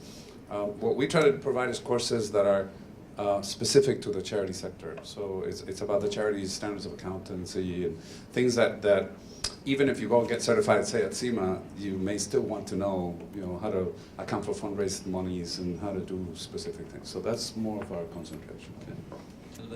Just for the panel to respond, you see, the trend is that many of the charities, because of the bureaucracy and all that, they are moving towards LLC. And as you know, LLC, 2-3 people can just manage it. And there'll be dangers or interested party transactions, various other issues. So what would be the challenges, say from auditing point of view, and also Charity Council? I think that's an increasing trend now. And I see that there are probably dangers for such a move, unless there's appropriate monitoring and all that. So for auditing, there will be tremendous challenge. And what are the challenges, and how do you manage such charities that are moving towards that trend? I think there's LLC and society is just a legal form, a legal structure. Each have its pros and cons. Quite unlike a society where every year you're going to have an AGM and members vote in the chairperson and so forth, and occasionally you'll find that if the constitution is not robust enough, there could be a coup d'etat and the whole team get thrown out and new team comes in and so forth. The danger of that happening in an LLC is unlikely. It won't happen. I think that's basically the legal structure. Now, the danger, exposure and all that actually is just operational matters. So whether you're a society or LLC is no difference. It's how you structure your operations, whether you're well organized or not, or whether you have the appropriate qualified staff and team, internal controls. So the same internal controls apply, whether you're a society or LLC. Yeah, but then your corporate governance comes to picture, because you are only depending on a small pool of people, 2-3 people who would form, and then they have a meeting. No, I think this is where you need to understand, as I said, it's a structure. In the LLC, the founders of the LLC are akin to your shareholders of a company. The shareholders and the board are two different things. The board itself must be of a suitable size to run the operations. A very tiny one, whether you're a society or LLC, yes, 3 people, 4 people probably is adequate to run it. But as you grow larger, the 3-4 people will recognize that they just cannot run the operation. But in any case, as I said, the guarantors or shareholders are LLC and the board of directors, while it can be the same person, but the size is totally different. So you can have an LLC with 3 of the guarantors there, the founders of it, but the board itself will easily be 10, 15 strong. So the two are very separate. Yeah, but then your shareholders and your board fellows are the same. Which is only the 3. Then you have the other 7 that are there. Is it? There are organizations that will probably operate on that basis. Yeah. So the challenge would be governance and other related issues. Which applies to society as well. So there are societies, for example, that are very passive, and every AGM you can hardly meet a quorum at the AGM. Or when people turn up, it is ready for fellowship, and there are no contenders, and for 20 years it's the same people who get elected in. So the same dangers exist, whether you're society or not. But at least that's open, you see. Here it's just a closed door. It's like a mafia. No, only as far as preventing coup d'etats and things like that. But in terms of transparency, the filing in of your annual report and your finances still applies. So I think that, to me, in the longer term, monitoring and following through and looking at it in terms of corporate governance Yeah. and issues would be a tremendous challenge. So NCSS and charity councils and others would have to probably look at the trend and see, what is the behavior of such organizations. Are they performing well? Are they doing well? Are they delivering the objects for which the organization's been set up? Those are the challenges, I think. I, for one, welcome the greater move towards LLC for the very simple reason. LLC is governed by the Companies Act. So there's a lot of compliance issue that governs the LLC. In the case of the societies, it comes under the Societies Act, which is under Home Affairs. And their main concern are who are the characters that are involved in the society, and much less so in terms of compliance when you compare to the Companies Act. So the move from a society to LLC actually gives me comfort in the sense that now they have a whole list of compliance required by the Companies Act. So actually, if anything, it's an improvement. The rest of it is just reporting, and the charities portal requires all charities, societies or otherwise to be posting their financials and their annual reports. Then other things need to be done. For example, the transparency index and things like that.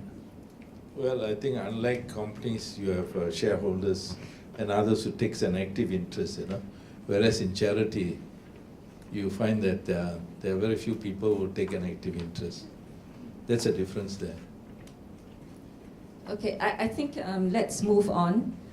It's timely now after the discussion on outsourcing, and we heard how it's important even if you outsource your finance administrative function.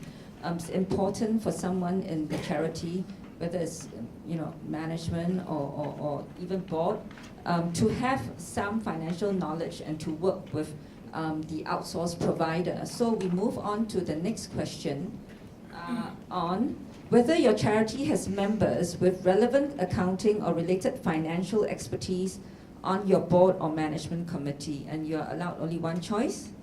Aside from the annual financial audits, what other independent audits would you recommend that a charity undertake? And is the Charities Commission still doing random audits? I think they were at some stage, but I'm not sure whether they are.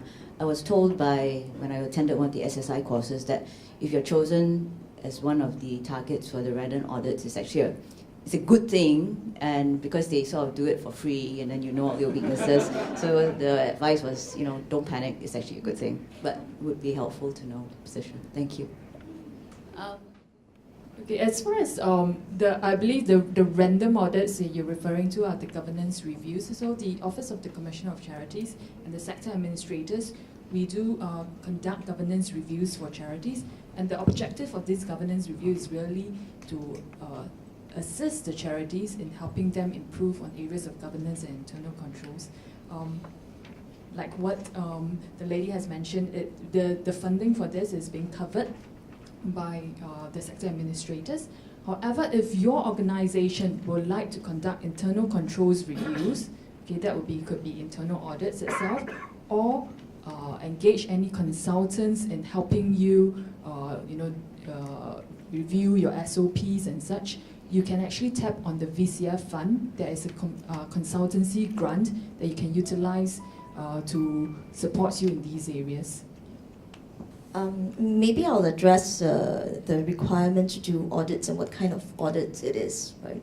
So increasingly we have heard a lot of concerns that they have no idea what to provide in terms of audit statements, and also what kind of information is needed on the forms that are on the statements of accounts that we request for all our funded programs. So what happened was in 2013, we have already started a series of biannual briefings to all our VWO's finance personnel, just to go through with them what is actually required on the statements of accounts that we need you to submit.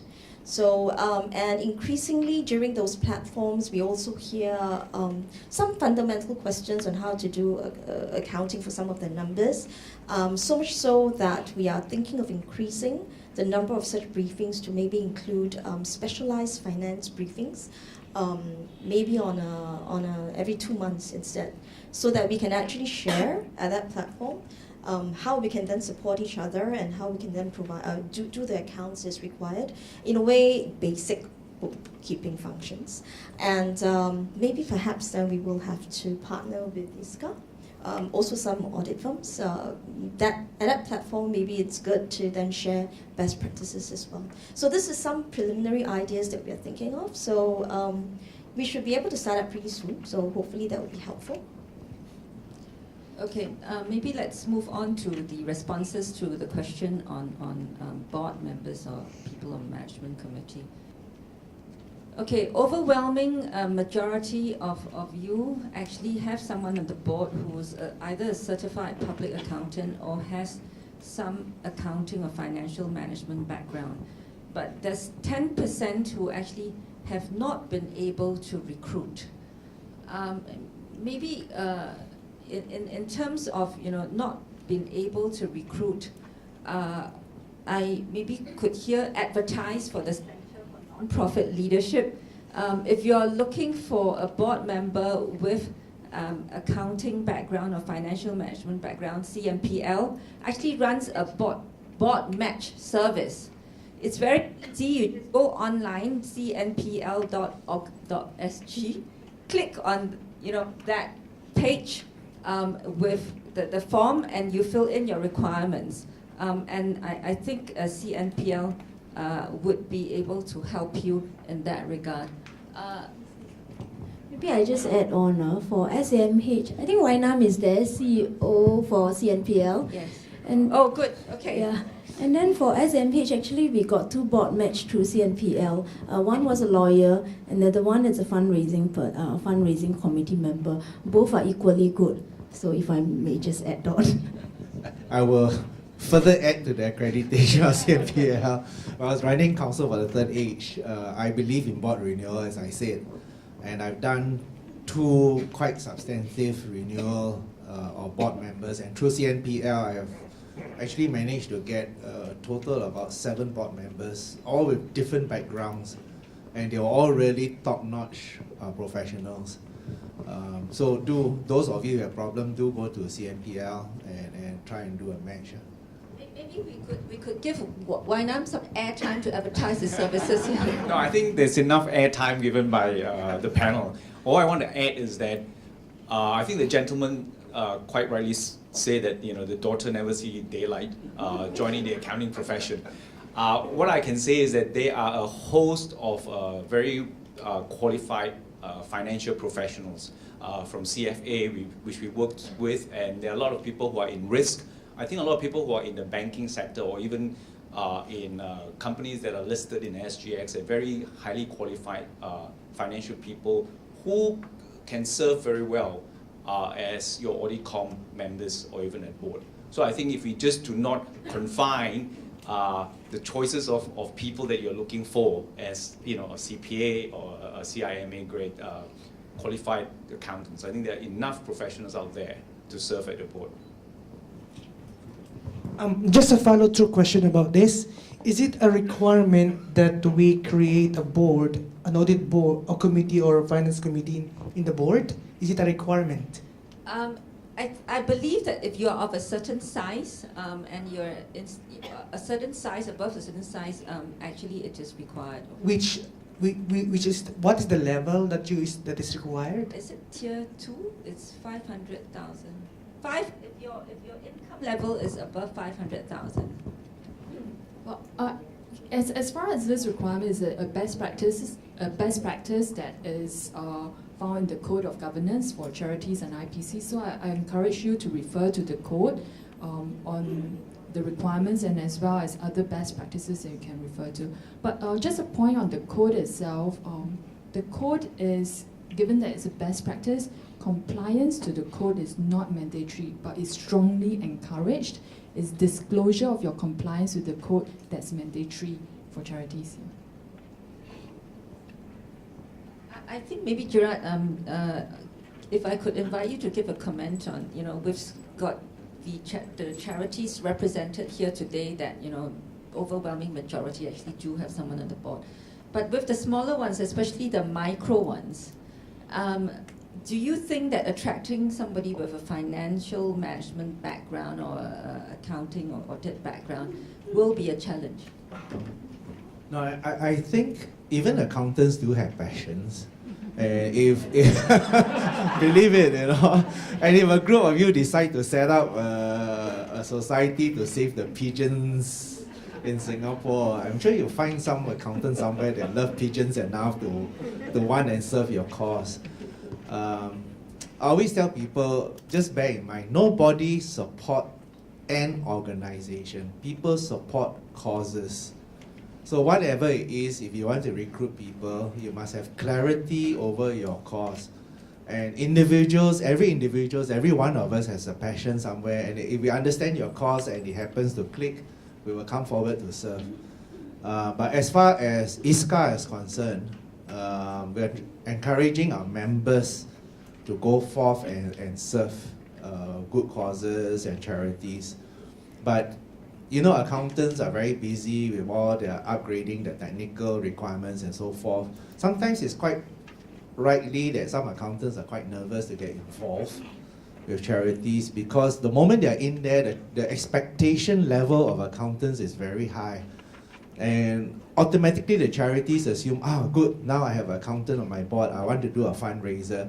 And first question, so what are regulations regarding fundraising? You know, what's this about 30% rule? The accountant doesn't know. He hasn't been handling this at all. You ask him about FRS, he can give you FRS 39 and all the latest complex things. So the Institute have its monthly magazine. From time to time, we will come out with some of these key questions that charities poses to their finance board members, like fundraising and things like that. And we will feature it in our magazine so that our members feel less nervous, because now they have the knowledge to come forward and give some advice. But it can be very scary for an accountant. I mean, why stick your neck out into something you're not familiar with at all, you know? And the only thing that will get them to come forth is the cause itself. So promote it. I mean, almost every cause, acres and all this, you know. So there are accountants who love dogs who will come forward and serve an organization that saves the stray dogs and things like that. So make your cause very strong and have clarity over it. Yeah. On internal audit, does your charity conduct internal audit? And there's only one choice. Yes, you conduct it every year. B, you conduct it once in a few years. C, you don't have the resources to do. D, you do not see the need to do so. E, is not an area you have explored. Okay, I think we have about half of you in the room that either conduct an internal audit once every year or once every few years, and about a third who do not see the need to do so. Maybe if I could invite the panelists to maybe share on the importance of internal audit and what is the difference between the role of an external auditor and an internal auditor. Kicking off with Gerard.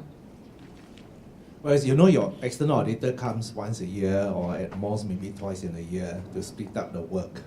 Internal audit is something that can happen more regularly and can focus on a specific area of great concern. For me, I think selecting the areas to be covered by internal audit actually is more efficiently done if you've gone through an exercise of conducting a risk management study itself. And then that will tell you what are the areas of high risk that you want to focus, and you cannot afford to wait once a year for the external auditors to come in, and this is where your internal audit functions very well. No, sometimes it can be as basic as this. Some of you may be running a childcare facilities. And this is my pet peeve. Whenever I encounter someone who runs a childcare facilities, whether it's preschoolers and all that, I say, have you thought about having a system in place of vetting the people that you hire? All you need is one incident of a child abuse because you hired the wrong person with a record. That's it, reputational risk, and your whole operation will ground to a halt. So some of these things is not intuitive, And getting professionals on your board, and professionals have a reputation to protect because they're already very successful in their own life. You can say they are kiasu and kiasi, but they will think about this issue just to make sure that nothing happens so that they themselves don't get into trouble. And they will help you to think through all this potentially high-risk area. And then they say, okay, better we have an internal audit team, let's have them cover these areas.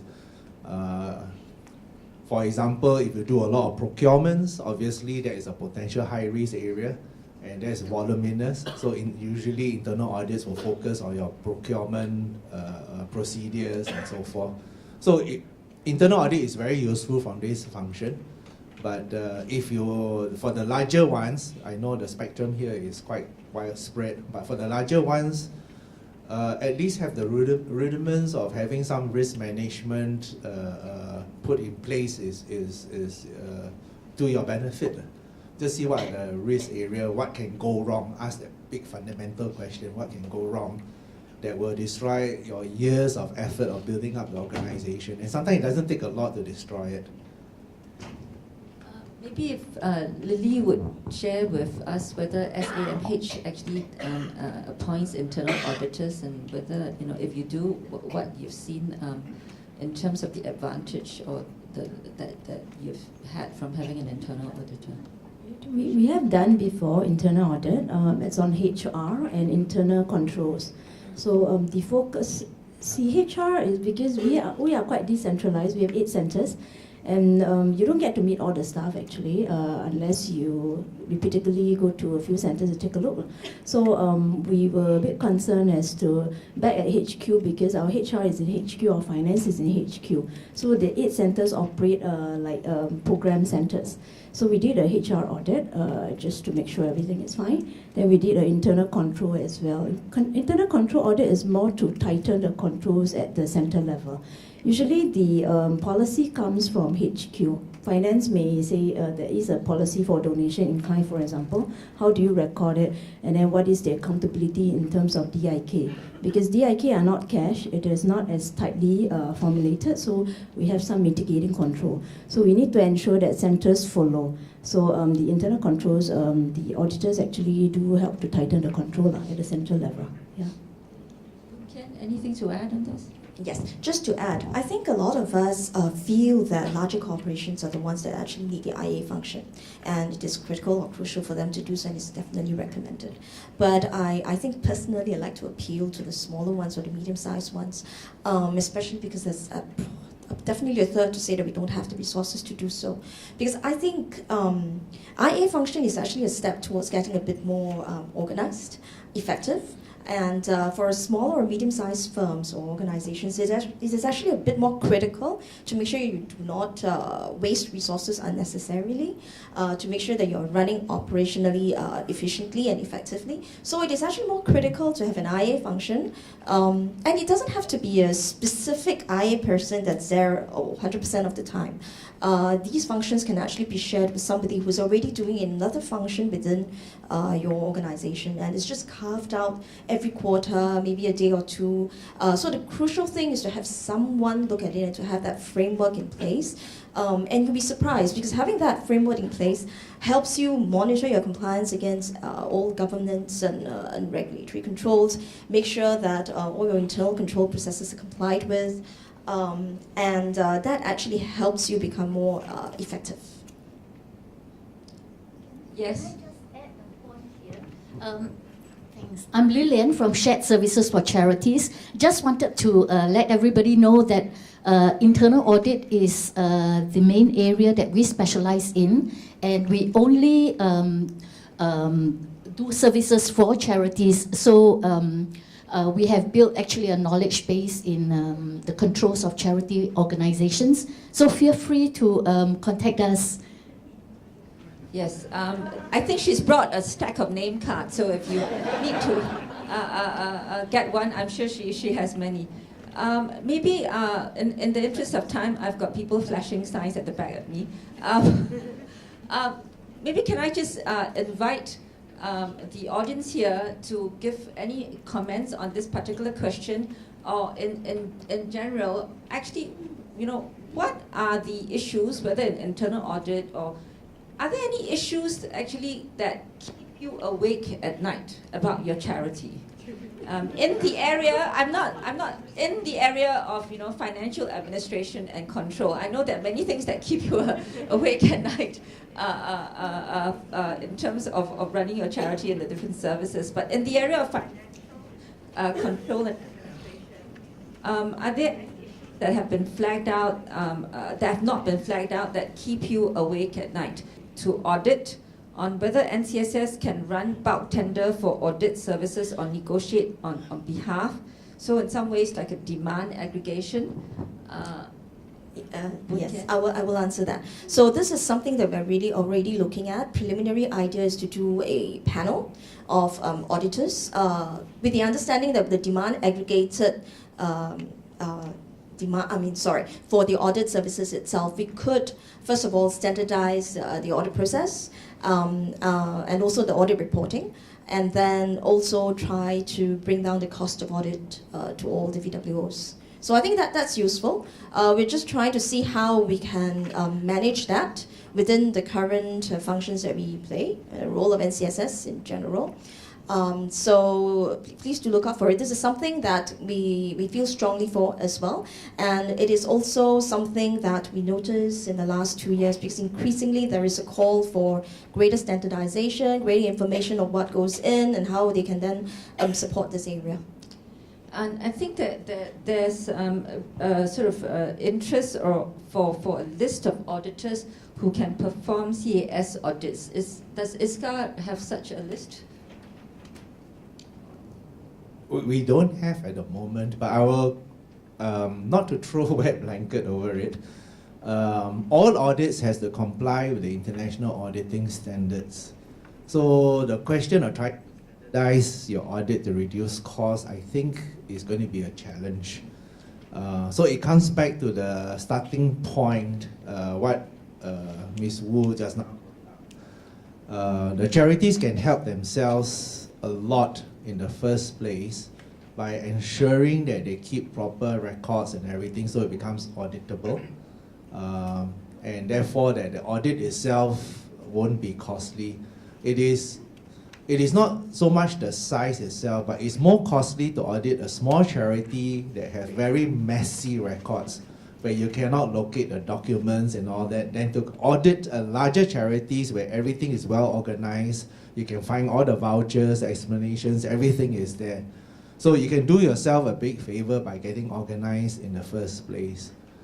Where you do have an internal audit function, that in fact is very good. Very often the external auditors and your internal auditors will collaborate. And to the extent where your internal auditor is covering certain aspect of it, external auditor will reduce the scope for those areas.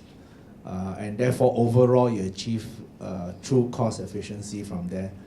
But do yourself a favor at the very start, get yourself organized, because it will help your organization to grow and for you to function more efficiently.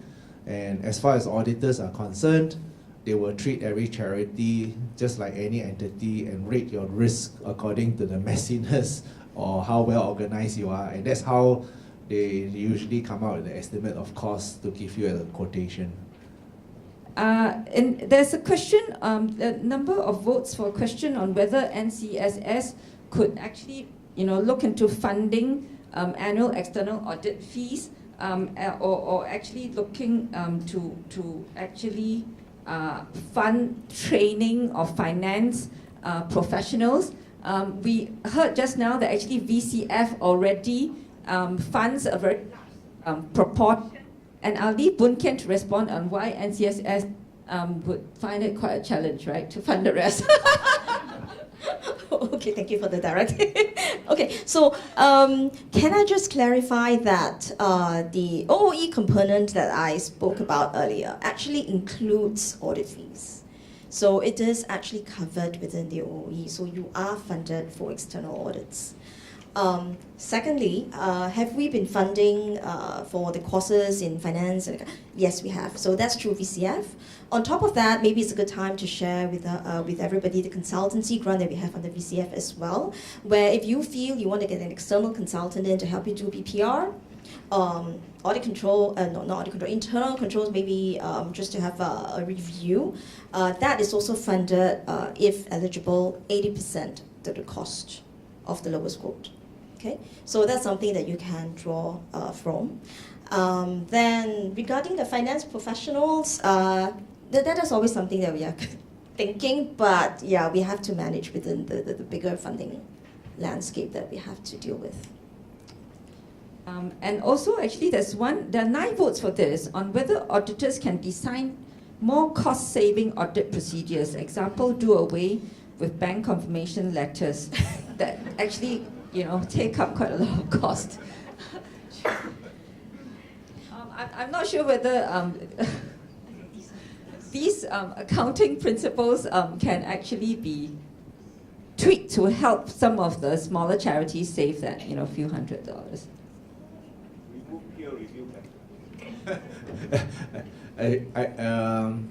Bank confirmation letters are a must because it's the only independent verification. Unfortunately, we should lobby the banks not to charge $50 for charities, but it's part of the procedure that has to be done. There's also a question on whether there are any rules or regulations to govern charities to buy stock and shares in view of the low FD rates. I think that has been addressed in the discussion on investment policy, that there are no rules or regulations, but as Gerard has expounded, it's important for charities to have actually conservative investment policies. I will hasten to add, just remember, I'm sure you're aware of it already, nobody is going to thank you for making an extra $1, but you're going to be hammered for losing $10. So be very careful. Sorry, if I may further add, just to clarify, remember the OOE component that I just cover a lot of other things. Hidden inside is also actually finance support. In that sense, it covers overheads, and overheads include all your HQ allocated expenses, which includes typically all your finance people, your admin staff, and everybody else that's not directly related to the service. So in direct answer to your question, it is funded, but it's just not specifically funded that you have one finance person. That's not how it is shown currently. I thought I maybe just add how we do it internally. We have HQ costs, like we have IT costs, HR and finance. So what we do is our governance costs, audit fees are in there as well. So we just split the costs across the various centers, various programs. But you must have a basis of splitting your costs that your auditor will agree to as well. Because if not, the auditors will challenge, why do you split your costs in a certain manner? So by charging it to the programs, it becomes part of the program cost. Yeah. If not, it leads me to conclude with this comment that actually got a very large number of votes, which is that accountants are good people. Thank you very much. It gave me great pleasure to invite Associate Professor Corinne Goh, Director, Center for Social Development Asia, CSDA, NUS, to deliver her closing address. Professor Goh, please.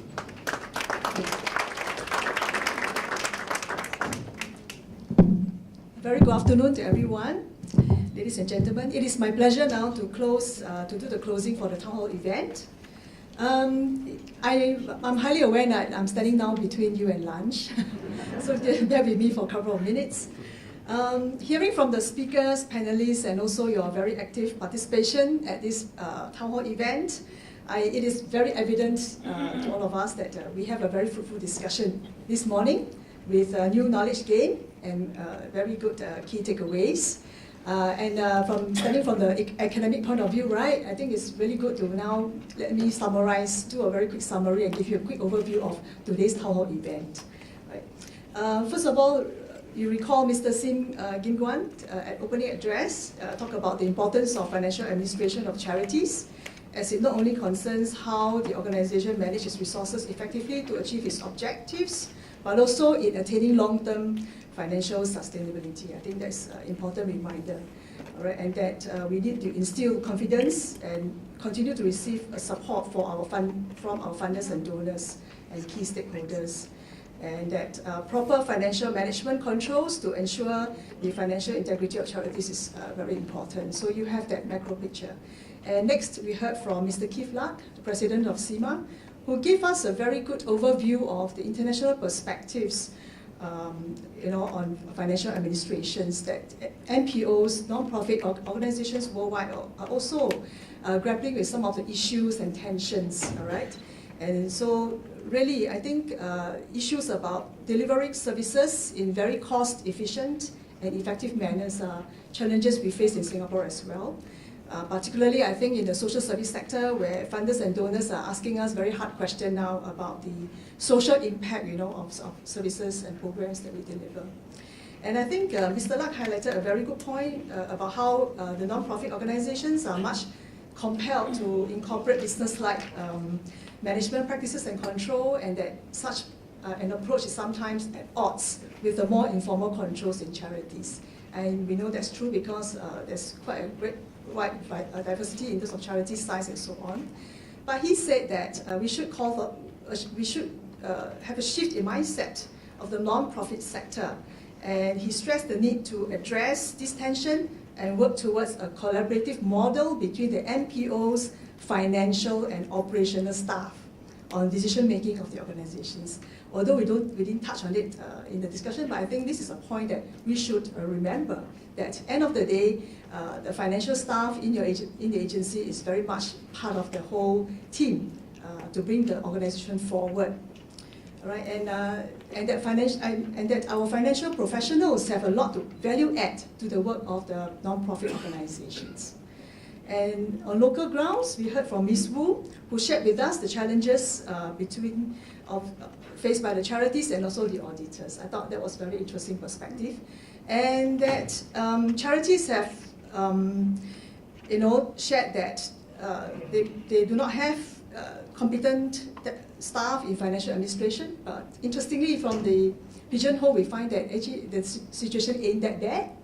Maybe a couple need some help, which we will have to look into that. And also, I think what came forth is that charities do expect low audit fees. I think this has been discussed much. All right, but on the other hand, to be fair, we heard from the auditors that they are also very concerned about some inconsistency on bookkeeping practices and perhaps some disorganized financial records, and that it doesn't look too well if charities are framed as high-risk entities, right? Being high-risk entities, then it comes with a price. Higher audit fees will come, all right? So I think we need to address that perspective as well, so that the auditors will be able to better carry out the job. And next, we have very interesting discussion. Now, it's very hard to summarize the entire discussion with Pigeonhole, but I will do it very quickly with some key domains, all right, to share with you. I think audit fees has been talked about a lot, about challenges. And I think I want to stress what Mr. Gerard said, see the value of good administration, financial administration, work out your cost correctly, and from NCSS too, it's quite, do your proper costing of your programs and so on. And then, all right, linked to the issues about seeing the value is about retaining staff. I think we've heard a lot about staff turnover, attrition, how to attract the qualified people to stay on. So if you provide a good working environment for your staff, pay them, all right, treat them well, and working environment is conducive, reduce that, then you find that it is all interconnected, right? The issues are interconnected, okay? And we have talked about micro issues as well as what are the skill sets needed to do better internal controls and financial management. We spoke about outsourcing issues, pros and cons, some things that you have to balance on. And also little things about how about changing your reporting timeline and so on are some considerations, right? And I think that's about the key summary I have for today's session. So now, moving forward, then what do we do from here?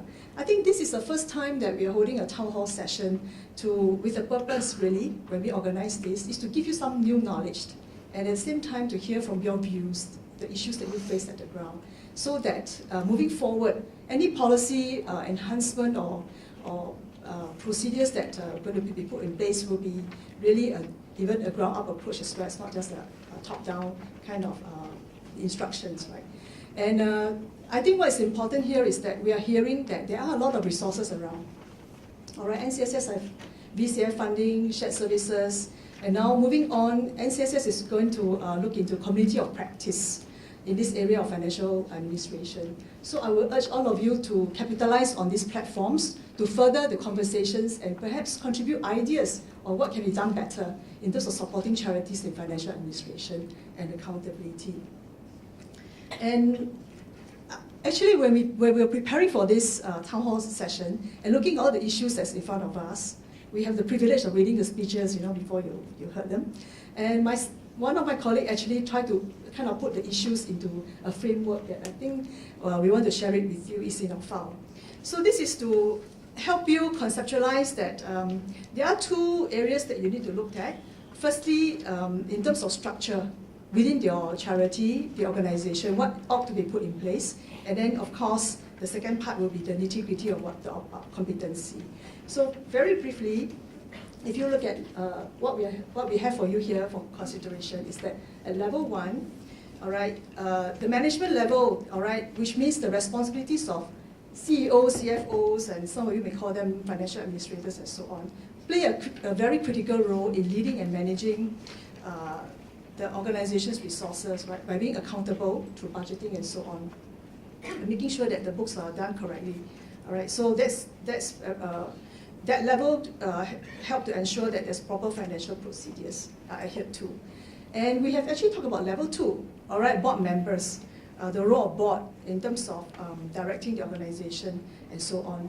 And it is good to note that most of you do have board members who have financial related expertise. But having said that, there are some charities that are still looking for the right expertise. I would urge you to continue to look for that because we think that it's critical for board members to have that knowledge there to guide the executives, right, and to provide the oversight of the organization's financial status.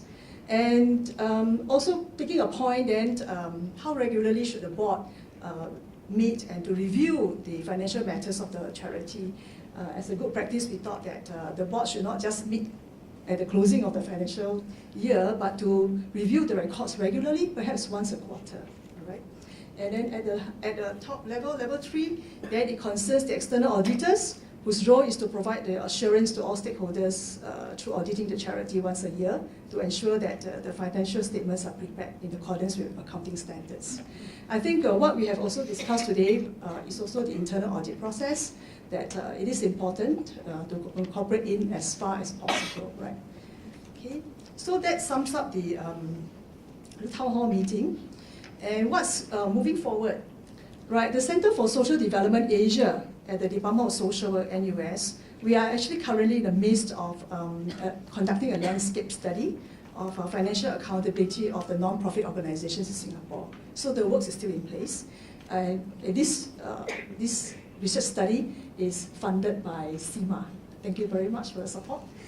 And we hope to share with you the findings sometime in November. So we may call for another town hall meeting, and I really look forward to seeing you again. And the aim of research is to contribute to knowledge building and to inform policy and practice. So I think, in this whole process, it's not just about research. We want to contribute to the sector's work. And we hope that through the research findings, we could call out what are the areas of needs, and then we move on to what ought to be done. Right? That's the social development part, which is also the mission of CSDA. Right? So, so it's our hope that we will continue this journey. This is but the first town hall. There'll be more to come, and we hope that you continue to support town hall meetings like that. And feel free to give us feedback. And this is. I know that there are some questions still not answered perhaps, or you have further queries down the road.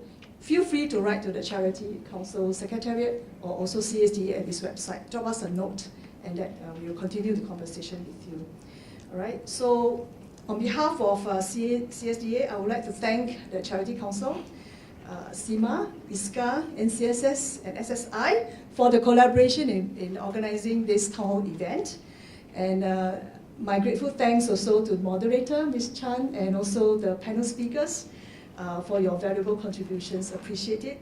And last but not least, ladies and gentlemen, I would like to thank you very much for your attendance and also your active participation.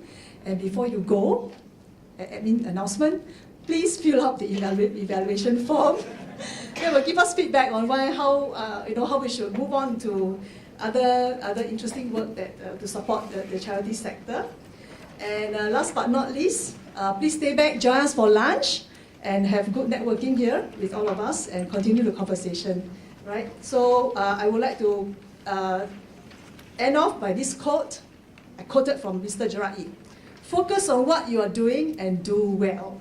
Okay, thank you very much.